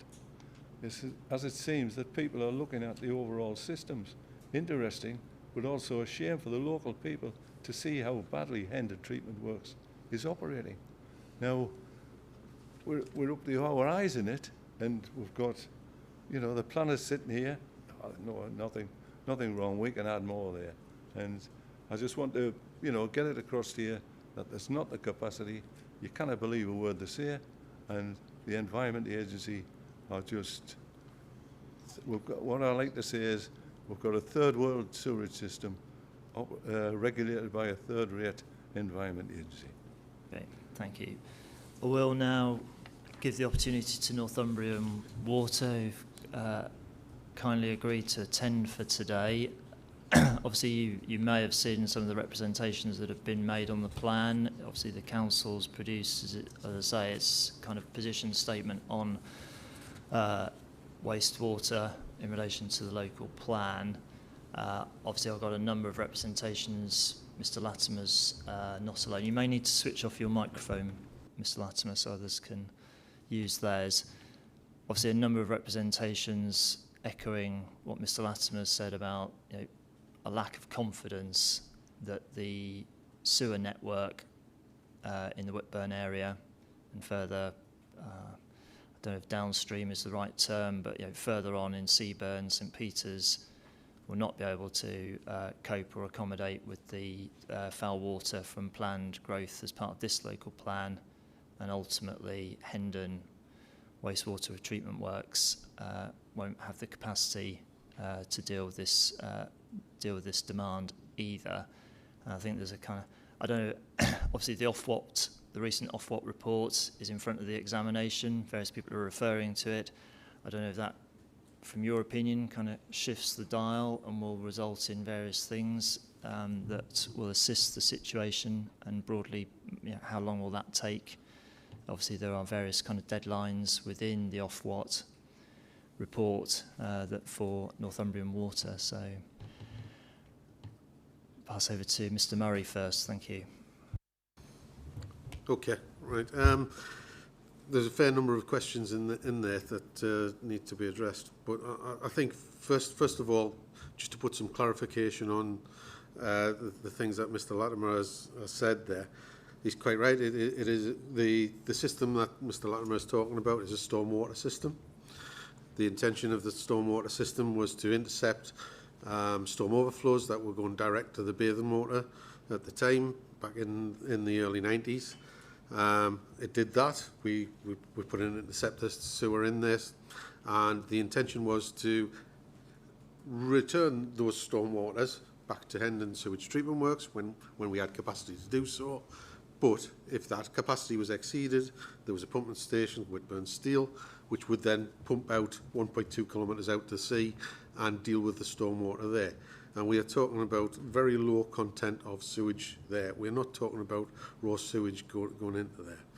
So that's just for the clarification of what we're talking about there. In terms of the capacity for dealing with development in the area, we look at dry weather flows. And the dry weather flow, there is capacity for the likes of Hendon, and there's dry weather flow capacity for Howden for these locations that are suggested in terms of this planning. Taking up the Ofwat elements to that. So the Ofwat report that's referred to was something that was set away in 2021. And the whole purpose of that there was to assess water companies around their capacity to deal with flow-to-full treatment and not spilling before the flow-to-full treatment. All water companies have come under scrutiny as far as that is concerned in the UK. The first three published are Thames, Yorkshire and ourselves in terms of that. Which there were penalties going to be applied to the water companies, and they've been announced for Thames, Yorkshire and ourselves. What we did with Ofwat is go through an undertaking. So you will see within that document there is an undertaking for us to do a number of things there. Now the Ofwat scope widened significantly over the space of time. And that started to include storm overflows, spills, and everything around that there. Now, as part of that, representations were made from the likes of Mr. Latimer and Mr. Lavelle with Ofwat to ask Ofwat to have a look at it from the Whitburn system point of view. So Ofwat covered that as part and parcel of everything that they wanted to look at, and we effectively gave a commitment within that undertaking that we would look further at other things that we could potentially do as far as the drainage around that area is concerned with respect to the surface water. There is a disproportionate amount of surface water actually gets into the system, which is why we're talking about the volumes that Mr. Latimer has mentioned going via Whitburn Steel. We are not outside of permit. Mr. Latimer is quite correct in terms of the target was for getting to 20 spills per annum with respect to Whitburn Steel as defined under the Spill 1224 regime. We're not currently doing that. We are outside of that. What we have seen is probably more rainfall against the design rainfall time series that were used at the time when we actually did the upgrade in 2017. So we're looking at things that we have been doing as part of some innovative processes around the likes of Tyneside on smart sewer networks, that sort of thing. Is there anything different that we can do?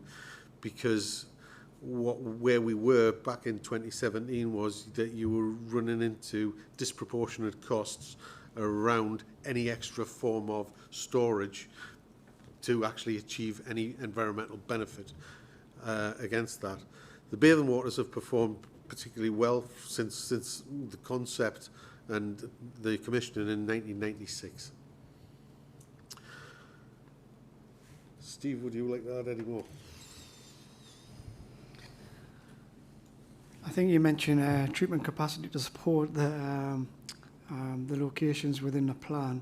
In terms of treatment capacity, as Rich has alluded to, the model that we take as an industry, as a water industry, is looking at how the system is operating in dry weather flow conditions. So you've got to discount storm overflow spills and full flow to treatment in terms of treatment capacity at the works. You're looking at what's actually the current situation in terms of that treatment works operating on a dry weather flow day. So we've provided evidence to South Tyneside Council in terms of the development of the sewerage management plan and the common statement of common ground, as well as the infrastructure delivery plan, providing the information, providing details of that dry weather flow capacity within Hendon and Howden, giving them the actual figures, and so they can assess whether their housing figures are within threshold of those figures. In terms of network capacity and the impact it does have on increasing spills, it localised storm overflows, as was mentioned yesterday, throughout the catchment.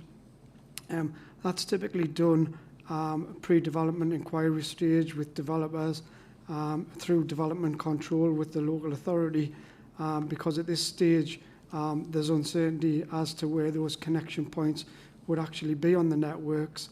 And as you can imagine, a sewerage network is quite complex in terms of operating a number of storm overflows and a number of pumping stations, as well as bifurcations on the network. So it's not a true pipe to get it to a treatment works. There's lots of assets and ancillaries that has to be taken into consideration in terms of how that network's operating.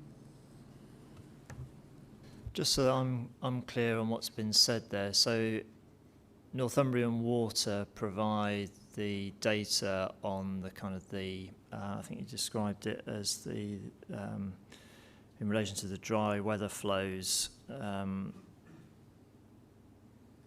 it's the kind of the capacity that, or the capacity that's at currently at either Hendon or Howden, but you think you said it was then for South Tyneside to work out or assess whether their development could be accommodated within those thresholds. Is that correct, or can I just get some clarification on that, Mr. Clifford? So just to give you more clarification on that. Sorry. I don't know who wants to go first. Thank you, sir. Mr. Walton is correct that Northumbrian Water have provided data to the council, and the analysis that Northumbrian Water have themselves undertaken of that data is that it shows there is ample headroom at the Hendon sewage treatment works, and there is headroom for existing development at the Howden treatment works, and they've assured us that with their investment plans there will be ample headroom moving forward with the Howden treatment works. Obviously we've looked at the data they provided, but it is technical data. We fundamentally defer to them in terms of their technical analysis of that data, and I just make the point that, as stated within the local plan, it is the responsibility of Northumbrian Water as sewage undertaker to ensure there is sufficient capacity within the existing sewer network.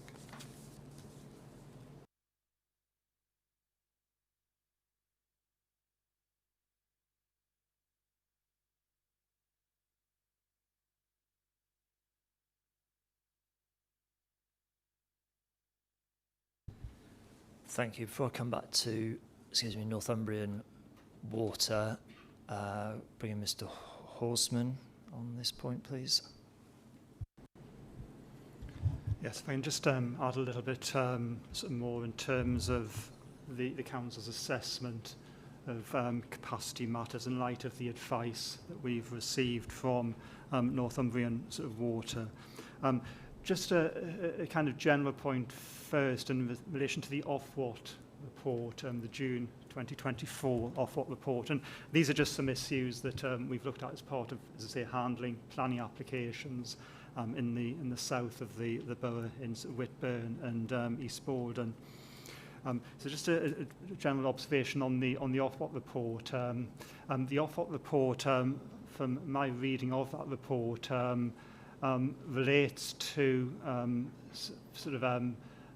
alleged breaches of the urban wastewater treatment sort of regulations. Now, my understanding is that that is a slightly different matter to the issue of capacity, which is what we're looking at, as I say, in the context of this local plan examination. And this is something that Ofwat acknowledged themselves in their report. So I would just point you, sir, to a number of paragraphs in the Ofwat report. So paragraphs 2.9 to 2.11, 2.39 to 2.4, and paragraph 2.58. So those particular paragraphs of the Ofwat report, where Ofwat do acknowledge that the concerns that they've raised around storm overflow spills and potential breaches of the urban wastewater treatment regulations, that those spills can be attributed to a number of sort of causes, not simply hydraulic capacity sort of matters. So that is a point that Ofwat do make in their report in those particular sort of paragraphs. So I'd just ask you to, as I say, give some consideration to that matter. In terms of issues around capacity figures that have been supplied by Northumbrian Water, if we take the Hendon treatment works as an example, I know you're interested particularly in terms of this particular question around the Whitburn and the Cleedon area and those allocations and the impact in terms of some of the issues that Mr. Latimer and others have sort of raised. As I say, the capacity figure we were given in terms of Hendon as things stand today is by Northumbrian Water as a spare capacity to accommodate nearly 38,000 sort of additional homes within the Hendon sewage treatment works. Now, as I say, our analysis in connection with sort of planning applications is essentially that basically our sort of allocations, just in terms of sort of numbers.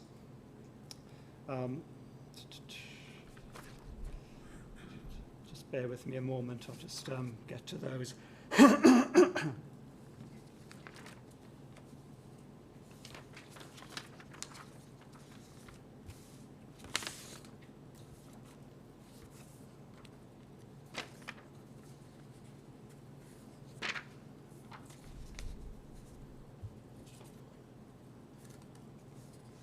Yes, in terms of our sort of numbers, in terms of our sort of allocations, in terms of sort of Hendon, basically we have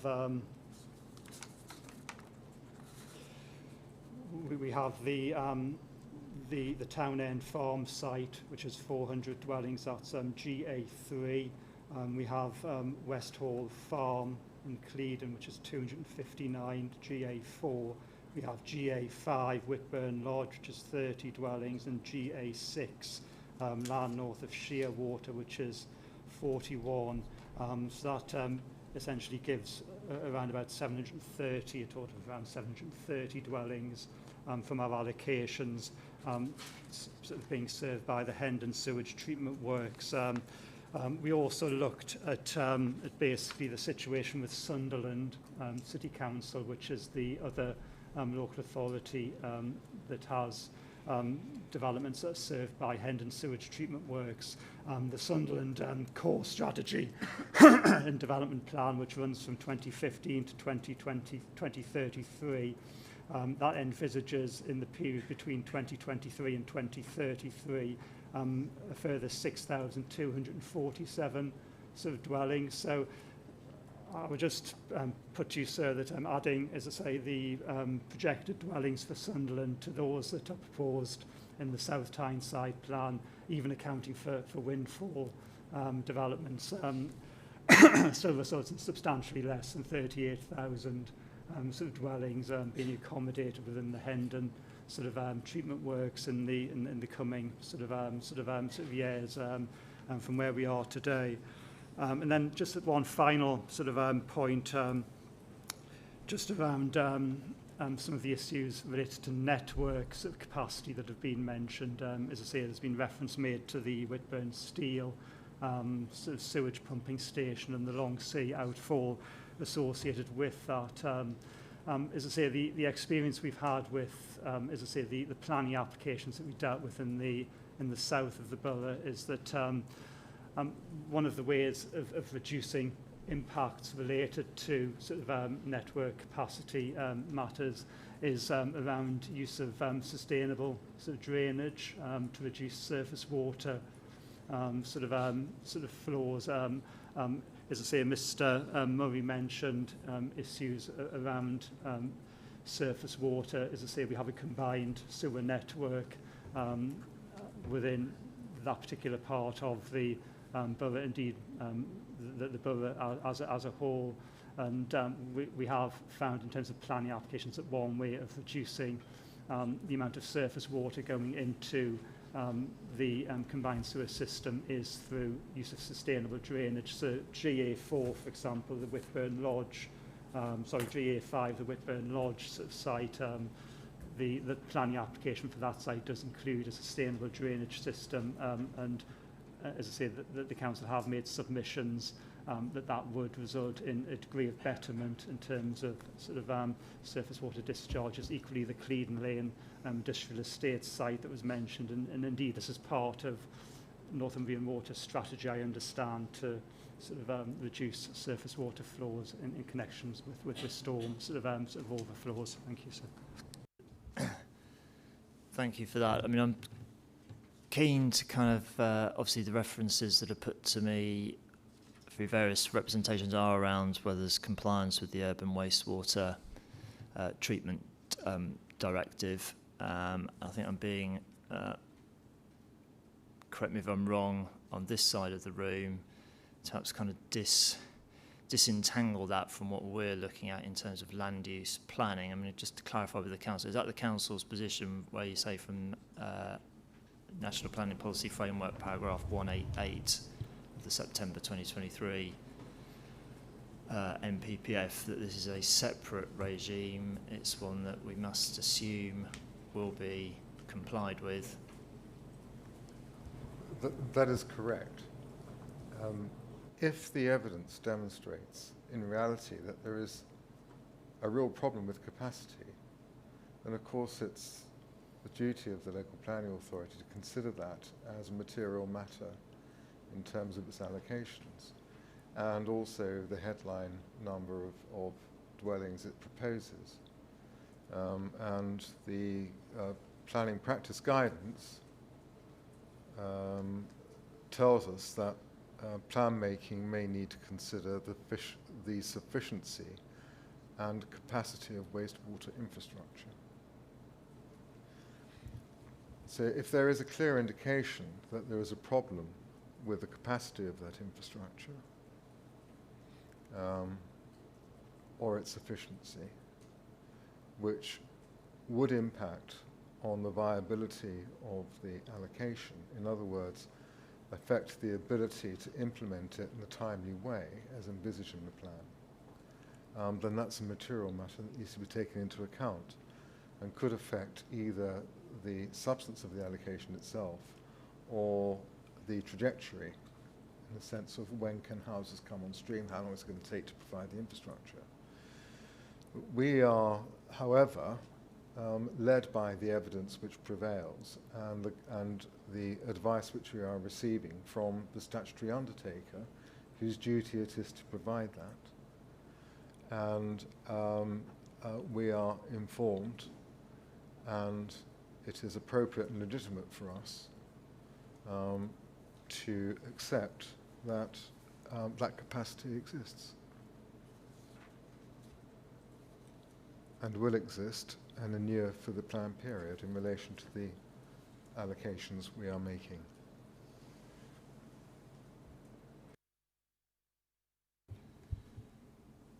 Thank you. And just to double check with the council, that remains the position in light of the Ofwat reports, that there's nothing in that report that's led you to arrive at an alternative conclusion. We'll come back to Northumbrian Water on this, but... Yes, sir, that remains the position. As Mr. Horseman stated, our view is that the causes of the issues that have led to the Ofwat ruling are technical and complex. They may be related to circumstances other than fundamental treatment capacity matters, and fundamentally it's an issue about compliance, which is for Northumbrian Water to address rather than for the planning system to address. Thank you. And in terms of compliance with the Urban Wastewater Treatment Directive, if I'm looking at the Ofwat report, Mr. Murray, it seems to be kind of like a menu of kind of things for Northumbrian Water has undertaken to commit to, if that's the correct terminology, that you'll do as an organisation at your own cost. I see as part of that includes smart metering or smart flow metering. Bringing forward. There's a whole host of items that are contained within that undertaking, which includes smart metering, smart networks, that type of technique that's there. The smart network stuff is the stuff that we're doing in Tyneside, which is all around managing, creating, or utilising the capacity that was within the network in a smarter way, using intelligence to actually control flows to certain locations, and that's certainly something that we were contemplating from a Whitburn perspective. On Urban Wastewater Treatment Directive, Ofwat are not the regulator, the Environment Agency or the regulator around that. And the questions that Ofwat are posing there is really to both Northumbrian and the Environment Agency, with a view of are we demonstrating, so I'll have to read this out because I can never get the letters in the right way, best technical knowledge not exceeding excessive cost, the BT technique stuff. And so when we did all of that activity, which relates to Whitburn and for the 2017 scheme, there was no extra elements that we could apply there. Things change. We're 8 years down the line on this sort of thing, and the likes of the smart technology is something that we would look to innovate with in that particular area. But I agree with the Council's view in terms of Wastewater Treatment Directive, and the capacity for the sites are not necessarily related when you're talking from a planning perspective.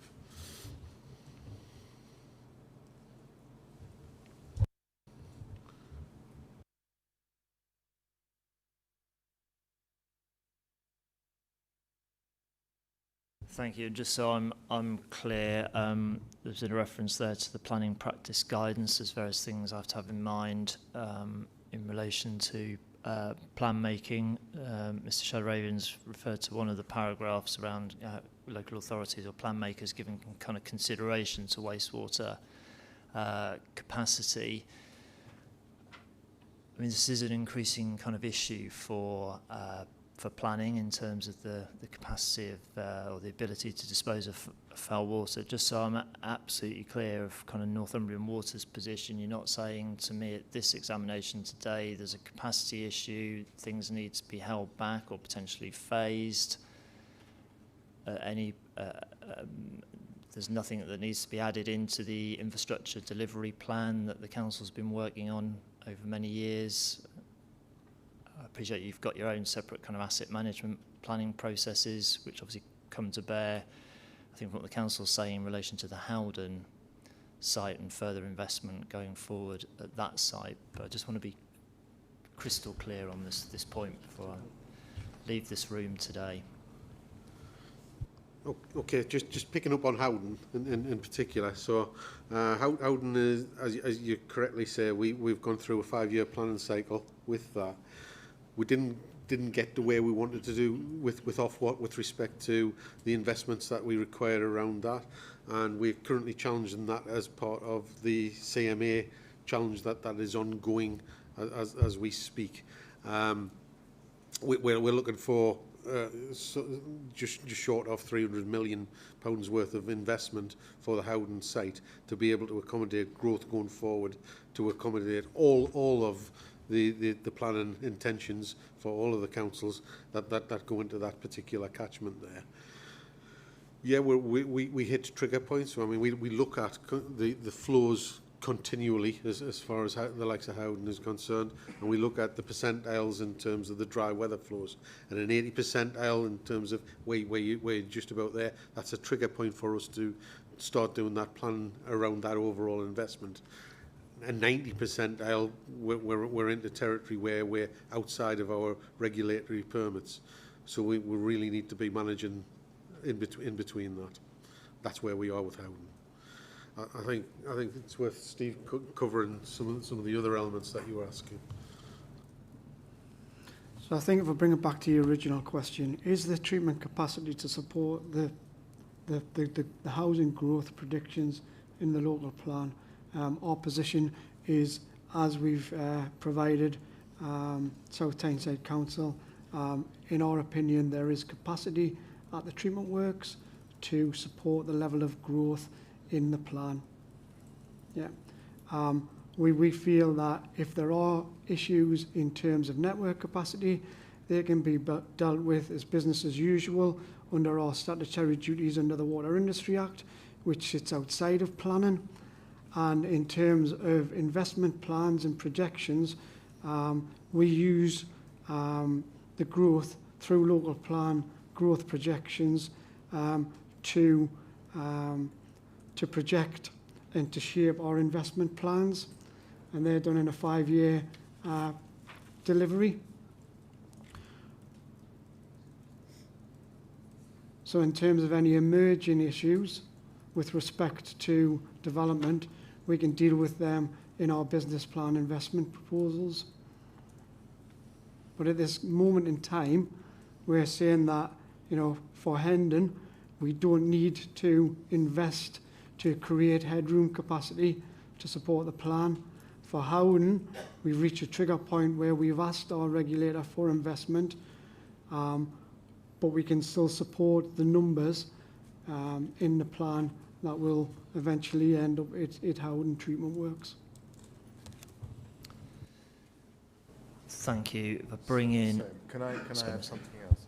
So I don't wish to interrupt your train of thought, but you were referring to the planning practice guidance. I just thought for completeness we might just also refer to paragraph 005,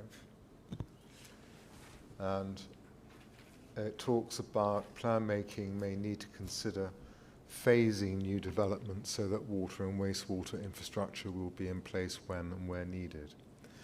Now, I'm not suggesting that we need to do that in this case, but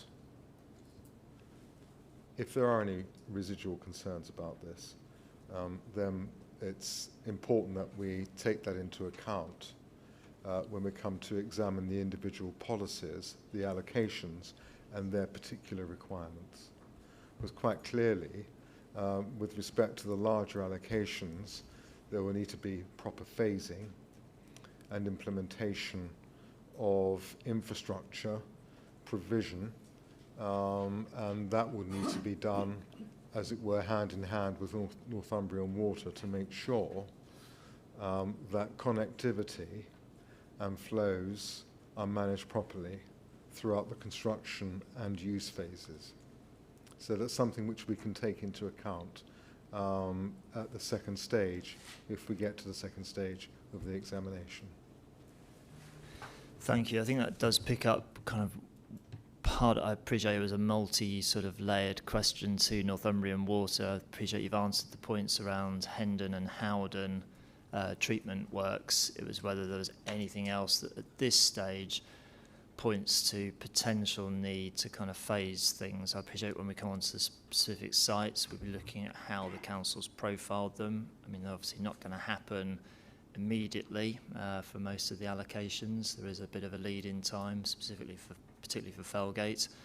So it'll be looking, as you say, Mr. Shadowraven, at kind of where the trajectory of those sites might sit with things like Northumbrian Water's asset management plan processes. But I wanted to be crystal clear that there's nothing now that's kind of screaming out at us that says we need to significantly phase some of this for some period of time, and I'm not hearing that from either the council or from Northumbrian Water.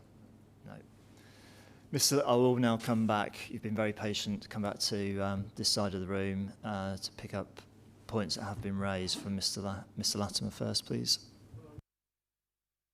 Wouldn't expect Northumbrian Water to say anything else. I mean, you know, if you're going to say, well, it's the capacity in our system to hold the system, they're making money. They're not going to say no. But also, Jeff Horseman, what was the date you referred to about the Ofwat report? Yeah, I'm referencing the report that's dated sort of June 2025. Sorry, this year. Right. Yeah, I sorry. thought you said it. Well, the other thing I want to say is that I hear the thing about the, you know, it's road water, it's fresh water. Well, part of the upgrade was to take 400 litres of surface water out of the system, the very thing that diluted it and the very thing it was built for. Now, if there was so much capacity in the system, if I can just give you a brief explanation, is that south of the Whitburn border on the seaside, it used to run about, I don't know, 500 yards, half a mile. And that used to be part of Whitburn in the 60s. So the sewage from that comes north and then goes south. So I think it was 2019, they built 62 houses there. Northumbrian Water connected the South Bents estate direct to the interceptor. So that was the foul sewer getting connected to the interceptor. 85 houses built at Seaburn, again connected to the sewer, the interceptor, not the foul sewer.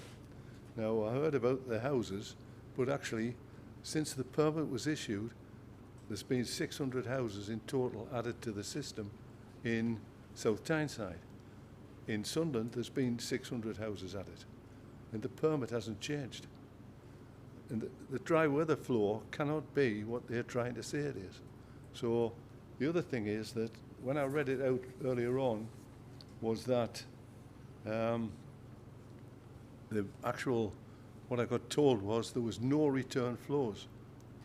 And at that time, there was no intention of using return flows. The return flow was for to return this, what do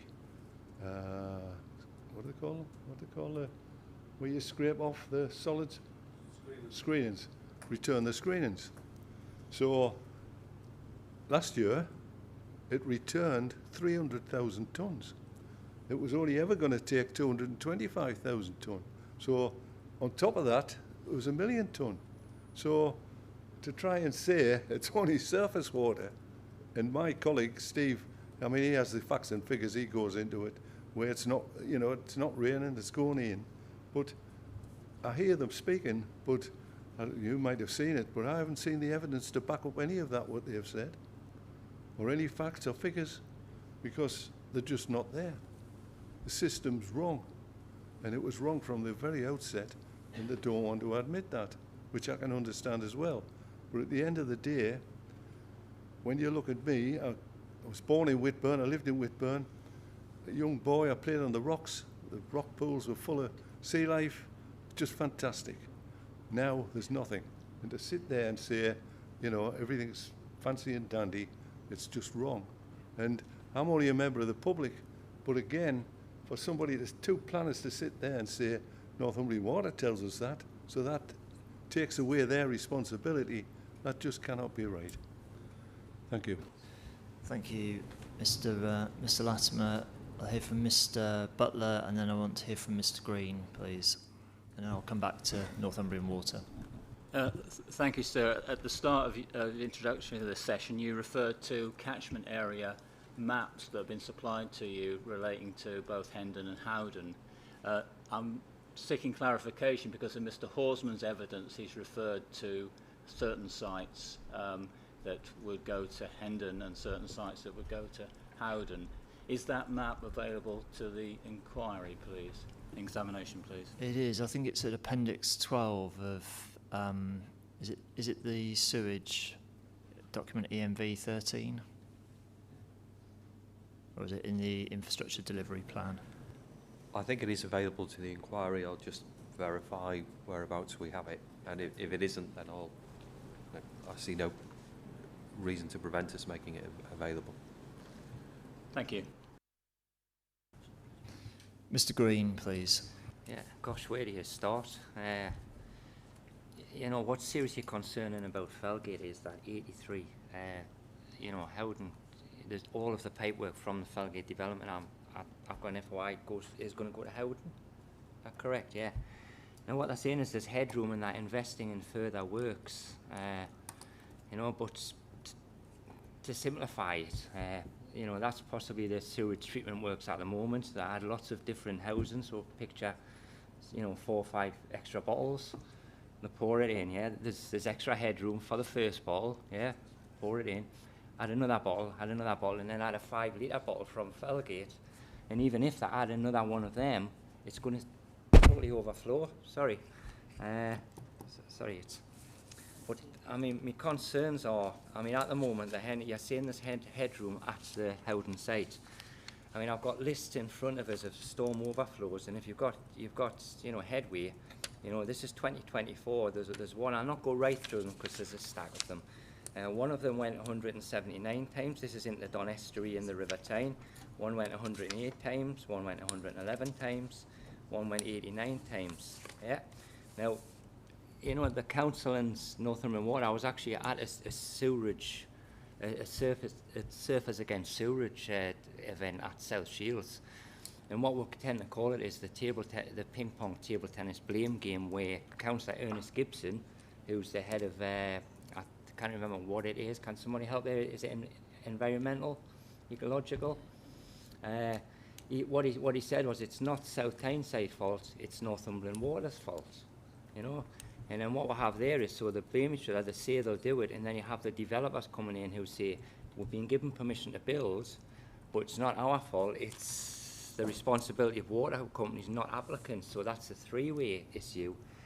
Now, in the meantime, Felgate, you know, I know I go on about the Felgate floods. It floods. I mean, we had a playground closed, you know, last year, and they couldn't open it because of some sewage issues in the water. And I'm seriously concerned that they say they're investing in future works, but when will that happen? I mean, the developers could, you know, if this plan got to go ahead, the developers could start planning, yeah, while the infrastructure, while the funding, 300 million was it, isn't available. So then what happens? They've started building, and I think it needs to be clarified before any bricks were ever put in, not that, you know, not go ahead. To prevent that once the building starts, to prevent the blame game, you know, because they just constantly blame each other, and it's constantly happening. It's went on for decades, and somebody needs to make a stand and say, look, don't build anymore until you get this infrastructure sorted, you know, because we're right in the middle of it. They're going to put a massive development, and 83% of it's, you know, going to go. It's all going to go to Howden, and they say they've got a little bit of headroom, but 1,200, 3,000 houses. I mean, I question it. I question the reports. And I mean, you know, Felgate had a historical flood back in 2012, where you know, the A194 was 6 foot underwater. And you know, there's reports come out. I know I go back to reports, and I'll change my terminology to misleading. Is that better? Yeah, because yeah. And there's one here which it was put out in 2017, and it refers back to 2011 flood risk assessment. And since December 2011, that have added or changed our understanding of significant flood risk in South Tyneside area. We had 174 houses flooded. The entire estate was underwater, and this was then carried on because it then goes into the strategic flood assessment, risk assessment. And it states that we have 0% risk of flooding and 0% risk of surface water. And you know, it's got to stop. Somebody's got to put a stand somewhere. Thank you, Mr. Green. We'll pick up flood risk specifically to Felgate next week. Can I pick up your point you just made there about Howden and kind of just understand from Northumbrian Water, there are, and I'm sure I can track this back into the infrastructure delivery plan, but you may have this information straight off the top of the head from your knowledge of this. So we're obviously currently in one asset management planning period for Northumbrian Water. Can you just advise me when that period currently runs to? I appreciate you're in I think you mentioned as kind of a degree of challenge or pushback on Ofwat and what you can kind of invest in this period, and then when the next kind of AMP period starts, and is that the one where you are anticipating to kind of have the funding to kind of invest in Howden? So yes, you're correct in terms of the challenge. So the AMP period started this April, so a 5-year period for that. In terms of the challenge from a CMA perspective, if we were successful with that investment would start happening within this AMP period. So we were doing that. But as I say, there is still headroom as far as Howden is concerned. Howden is a million population equivalent works. But assuming, in a worst case scenario, if the CMA process was not successful, then the next AMP period is 2030. Is that how it works? Correct. That is correct. But we have an obligation to drain effectively as part of our licence, so we have to drain effectively. We're aligned on the process that we're going through at the moment to make the best judgments in terms of how all of that is funded. Thank you. And I think we'll look next week at the council's kind of assumptions and trajectories of when you think first developments are likely to take place at the Felgate site if it does carry on forward as an allocation within the plan. Mr. Green also is referred to, I've seen it in his material, again he's not alone, others are also referencing that issues that Mr. Latimer's referred to at Whitburn may be happening on other parts of the network in relation to the Don, etc. I mean, in terms of things like the smart metering, the smart networks, in terms of giving additional kind of capacity within the sewer network, is that exclusively to the kind of Whitburn area, or is there potential that that can be rolled out to other parts of the Tyne area? So before I answer that, can I just clarify to Mr. Latimer that the two development sites that he's suggesting connect direct to the interceptor sewer, they don't. They connect to the combined network. In terms of Mr. Green's issues around Felgate, we absolutely support and agree that it should be a phasing in terms of the drainage, so we're in favour of master planning. What's significant about Felgate is that all of the surface water management will be outside of the sewerage network, and we would only be dealing with foul created. So this is domestic waste from the houses themselves. Typically for 1,200 housing allocation, it typically takes around 20 years for a site like that to be fully developed, and probably 4 to 5 years of that was through the planning process. So in terms of our investment planning, that gives us 4 AMP periods, so 4 separate investment periods to identify investment if there were any capacity in relation to treatment at Howden or capacity treatment to transfer foul flows to Howden itself. Thank you for that. I'm keen to move on, but I will give, it's a very brief point, Mr. Green, because obviously we are gonna obviously look at infrastructure and flood risk at Felgate, but there's probably something there you want to come back on. It's just, yeah, there could be 4 periods ahead, but again, it's a big if. You get the investment, if you get the funding, the if could go on to the next one and the next one and the next one, and before you know it, the estate's built, and then we're up Sewage Creek. And the other point I'm trying to make is that the rainwater, the surface water, will be flowing into the mountain and the Corp Gross burns. Have you seen pictures from 2024 in relation to the flooding on the footbridges were underwater? Yeah, and that was without the extra bills. And you know, if that's the case, then what you're saying is that you might not have the sewage capacity or the capacity to take the surface water from any new developments. Thank you. I don't know. Just for clarification, so in terms of managing flood risk outside of this public sewage network, that's not our role or duty. Yeah. And in terms of Felgate, we will not be managing any of the surface water from any of that development, and it's unlikely that we'll be asked to adopt any of the surface water infrastructure as part of our network as well. I want to come back to flood risk next week when we look at Felgate. I'm clear on the position of Northumbrian Water. Mr. Latham, a very brief point before I move on with the agenda. Well, you mentioned the AMP agreements. Well, I've got the letter from the Environment Agency. Whitburn will not be corrected. It's the 2045-50. That's when the money's going to be put there. And I'll send you the thing where it's connected. Okay, well, take that outside of this room. I am clear on the respective positions of Mr. Latimer and Northumbrian Water, and if necessary, I'll come to my own view on where I think things stand. I'm going to move on from wastewater. I think I'm clear on the respective positions. We are going to come back as part of stage 2 to look specifically at policy 10.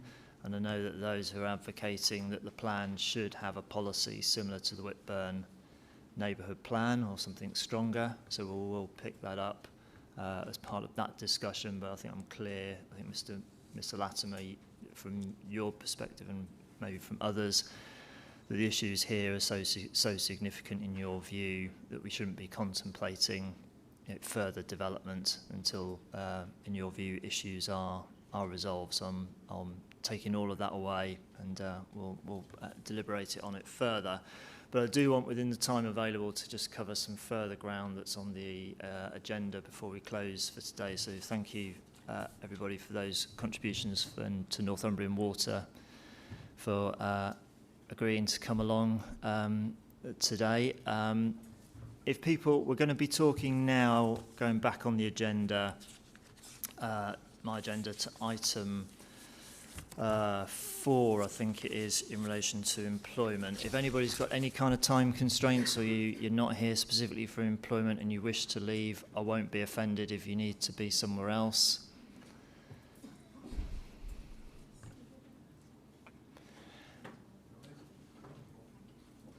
So whilst other people are making their way from the room, as indicated at the start of this afternoon, or earlier in this afternoon session, I appreciate we covered a bit of this yesterday afternoon in terms of what the Council's planning for in terms of employment land provision. But obviously policy SP3 as part of the spatial strategy picks it up again, and we discussed yesterday around the kind of the broad kind of spatial distribution of employment, whether there are kind of reasonable alternatives, and we went through that in some detail yesterday.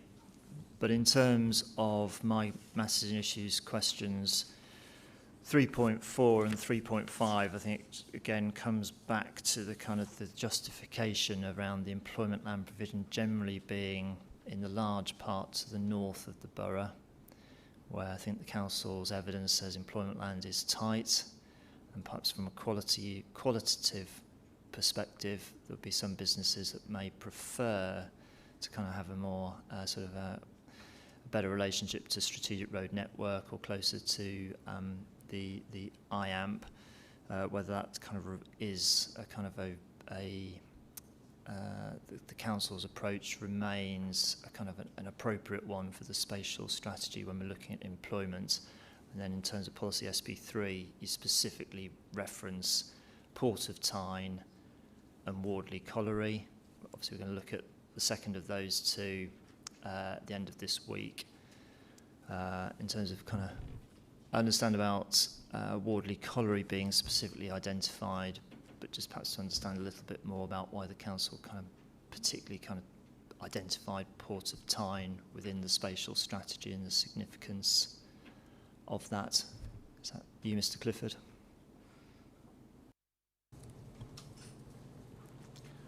Thank you, sir. So, to pick up your first point, in terms of the north of the borough, we do recognise the supply is relatively tight. However, the points Mr. Fishwick made yesterday, that the council is taking measures to address kind of qualitative issues within that, and that there is a substantial degree of activity within the north of the borough. Are valid points. I won't reiterate them. Mr. Fishwick has a better detailed knowledge of those measures than myself. In relation to the issue of a business park, again, to reiterate what was said yesterday, we do acknowledge that there is a certain demand for sites which are particularly well related in relation to the strategic road network. We have looked at that, we have considered it. For the reasons I gave yesterday, just to reiterate, we decided that we felt we were not able to demonstrate exceptional circumstances to justify that scale of greenbelt release. Would be in the region of 20 to 25 hectares. There are also issues around achieving satisfactory access to possibly the most obvious site, and also mitigating the impact on the strategic road network and issues around land availability. So we took a considered view that that wasn't the right option, and that exceptional circumstances had not been demonstrated. Again, falling back on what was discussed yesterday,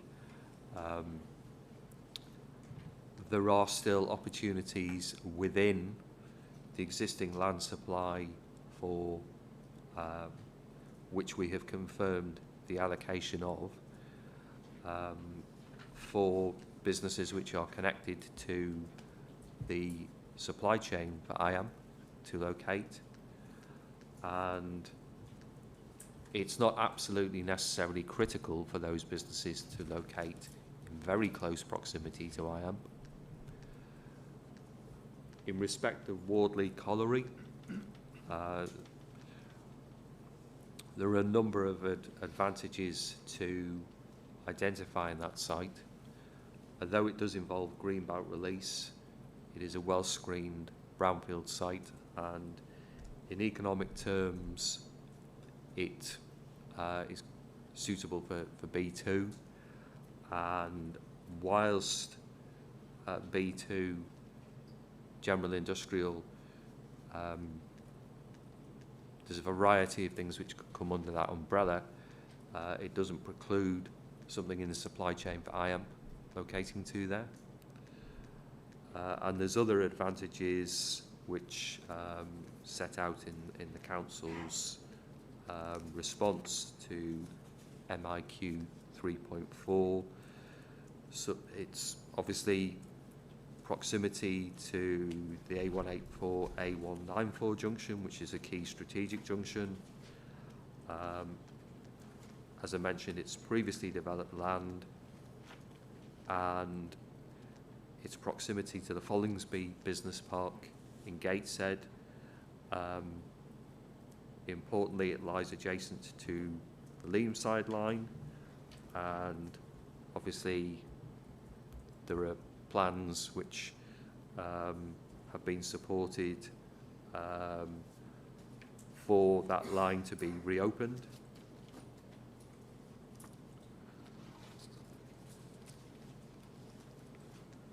Also, whilst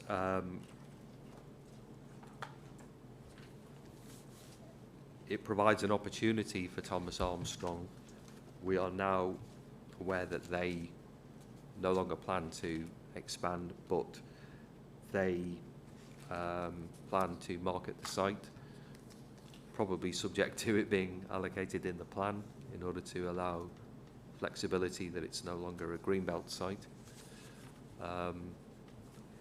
So we feel it's you know, it's a valid, rounded approach taken in the round.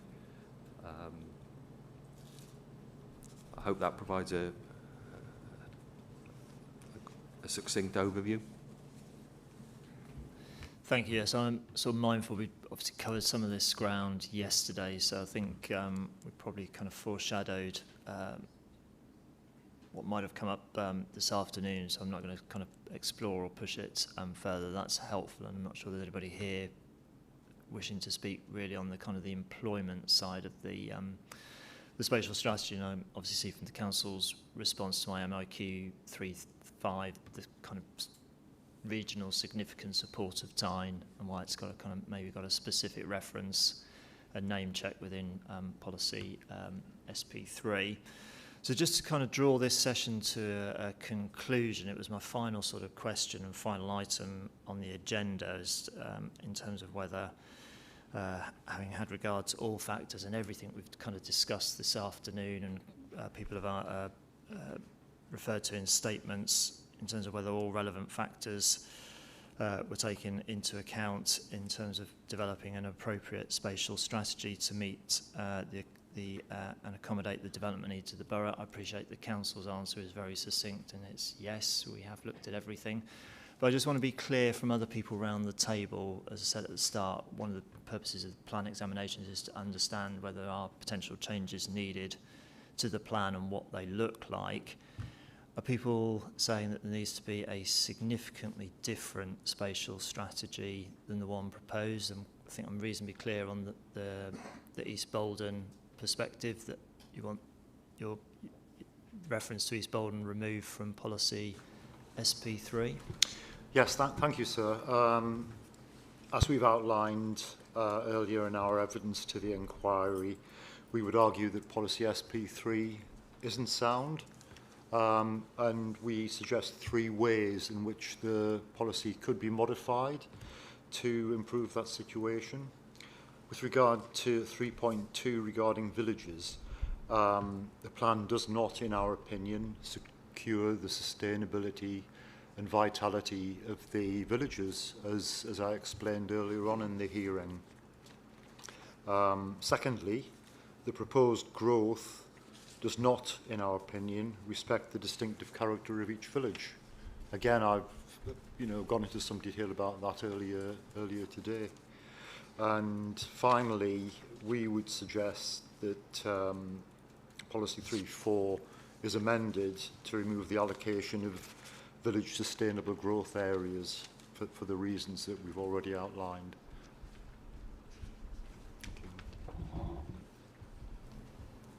Thank you. I think if I move around the table, I'll come back to Councillor Herbert. I think Mr. Green probably can understand from your perspective, you probably want Felgate removed from policy S, or reference to Felgate removed from SP3. That's your kind of view on the spatial strategy? Yeah, it is, yeah. And it just goes back to what Mr. Morton was saying earlier in the afternoon. You know, national policy may be the best strategy for large developments, but it's only if the relevant infrastructure is in place around the area. And I truly believe that Felgate is struggling with the infrastructure at the moment, and regardless of the Whitemare Pool, you know, infrastructure that's going to be put in place, it won't solve the problem. Yeah. And for those at the, as I move round the table, from the sort of with the wider sort of development sector umbrella, is it that you're looking for the proposed modification that's needed is an altered spatial strategy, or is it there are variants within the spatial strategy? The spatial strategy itself maybe doesn't need to change, but how it's implemented or how it then follows through in the plan needs to be modified. I'll just check with Mr. Ayrton first, then Mr. Fulcher, then Mr. Martin, Mr. Morton, Mr. Westwick. Okay, there we go. Mr. Ayrton first, please. I'll keep it brief. It's going back to a point raised earlier about the spatial distribution in relation to the villages, and there was a comment about the villages themselves are quite comparable in terms of their sustainability. And I just checked back on the council's answers to question 3.6, where it breaks down that spatial distribution in percentage terms. And it's got the Baldens at 7.5%. It says 75, but I think it means 7.5%. Cleedon at 7.4%, but then Whitburn is down at 2%. So I'd expect that to be more in line with 7.5% in terms of how it relates and its contribution it can give to that housing need. And I think that goes back to policy SP3, doesn't give a clear direction on that in terms of how Whitburn can make that comparable contribution to that need. Thank you. Mr. Fulcher next, please. Thank you, sir.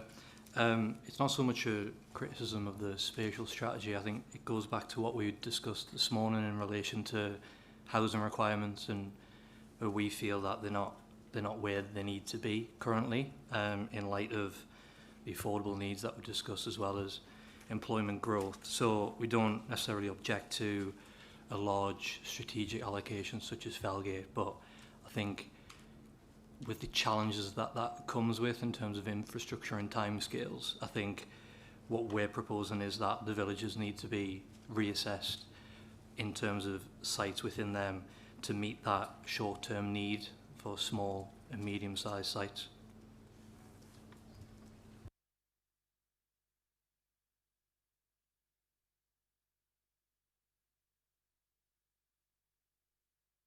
Thank you. Mr. Martin, please. Yeah, I'd echo Mr. Fulcher's views there. I think it's not so much that the spatial strategy is completely wrong. It's my view that that in practice I have my doubts that it's actually going to work. And as I said, it's more to do with the over-optimistic assumptions of what might be able to be delivered on some of those main urban area sites. And I think it's quite clear from the discussions that we've had that the villages could accommodate further growth, and it could be done in a sustainable way.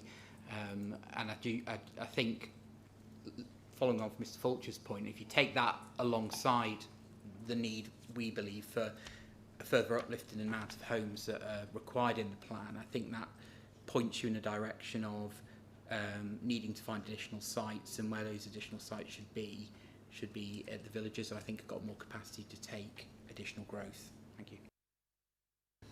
Mr. Morton next, please. So we've made submissions, sir, on safeguarded land at Felgate. I know we'll pick that up tomorrow and next Tuesday as well. But that would require a modification to the spatial strategy policy as per the Regulation 18 local plan. But I see that being more a continuation of the spatial strategy.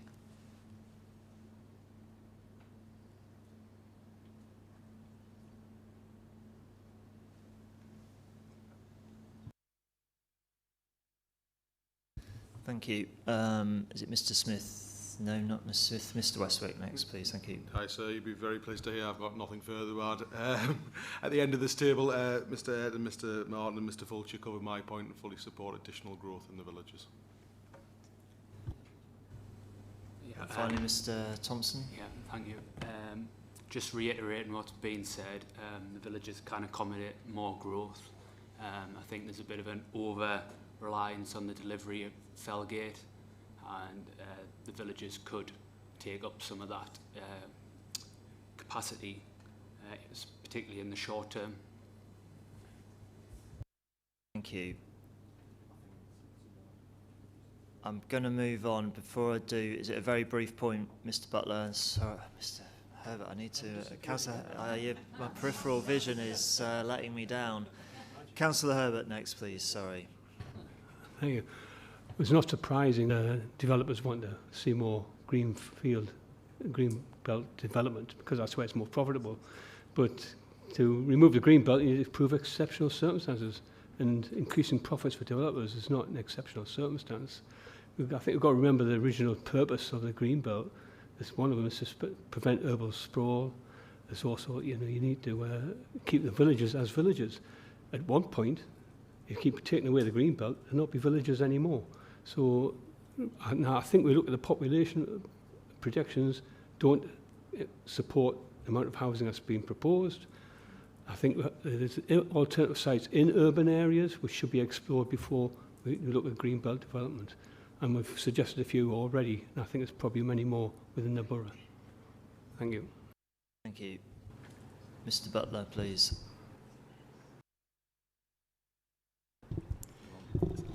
Thank you, sir. Perhaps just to enhance what Councillor Herbert's just said, I think in reflection of the evidence we've heard today, it is clear that we have the ability moving forward as a borough to be looking at greater investment in our urban area, and particularly in our town centres, which clearly are the most sustainable parts of the borough in terms of the transport network, etc., and the linkages that they could bring both for employment purposes and for other purposes. And the example is the council's move of South Tyneside College to the town centre in South Shields, which will bring the opportunities, as has been mentioned, for potential other sites to come into play. So I think whilst the emphasis from the submissions that we've been making is around the concerns about the villages, there is clearly a more positive mood and ability to look towards the direction in the town centres. Thank you. Before I close for today, is there anything further the council wishes to come back on or supplement to what it's told me previously and what's in its statements on this issue? No, I've got no further points I wish to raise with the council. Okay, so I'm going to draw today's session to its conclusion. We are back here tomorrow. I think it's another 9:30 start. We're looking at matter 4, which will be Greenbelt, or the strategic approach to the Greenbelt that this has been adopted through the plan preparation process, and also the general approach to site selection. So I think I'm going to be seeing some of you again back in this room tomorrow. Okay, but I'll adjourn for today.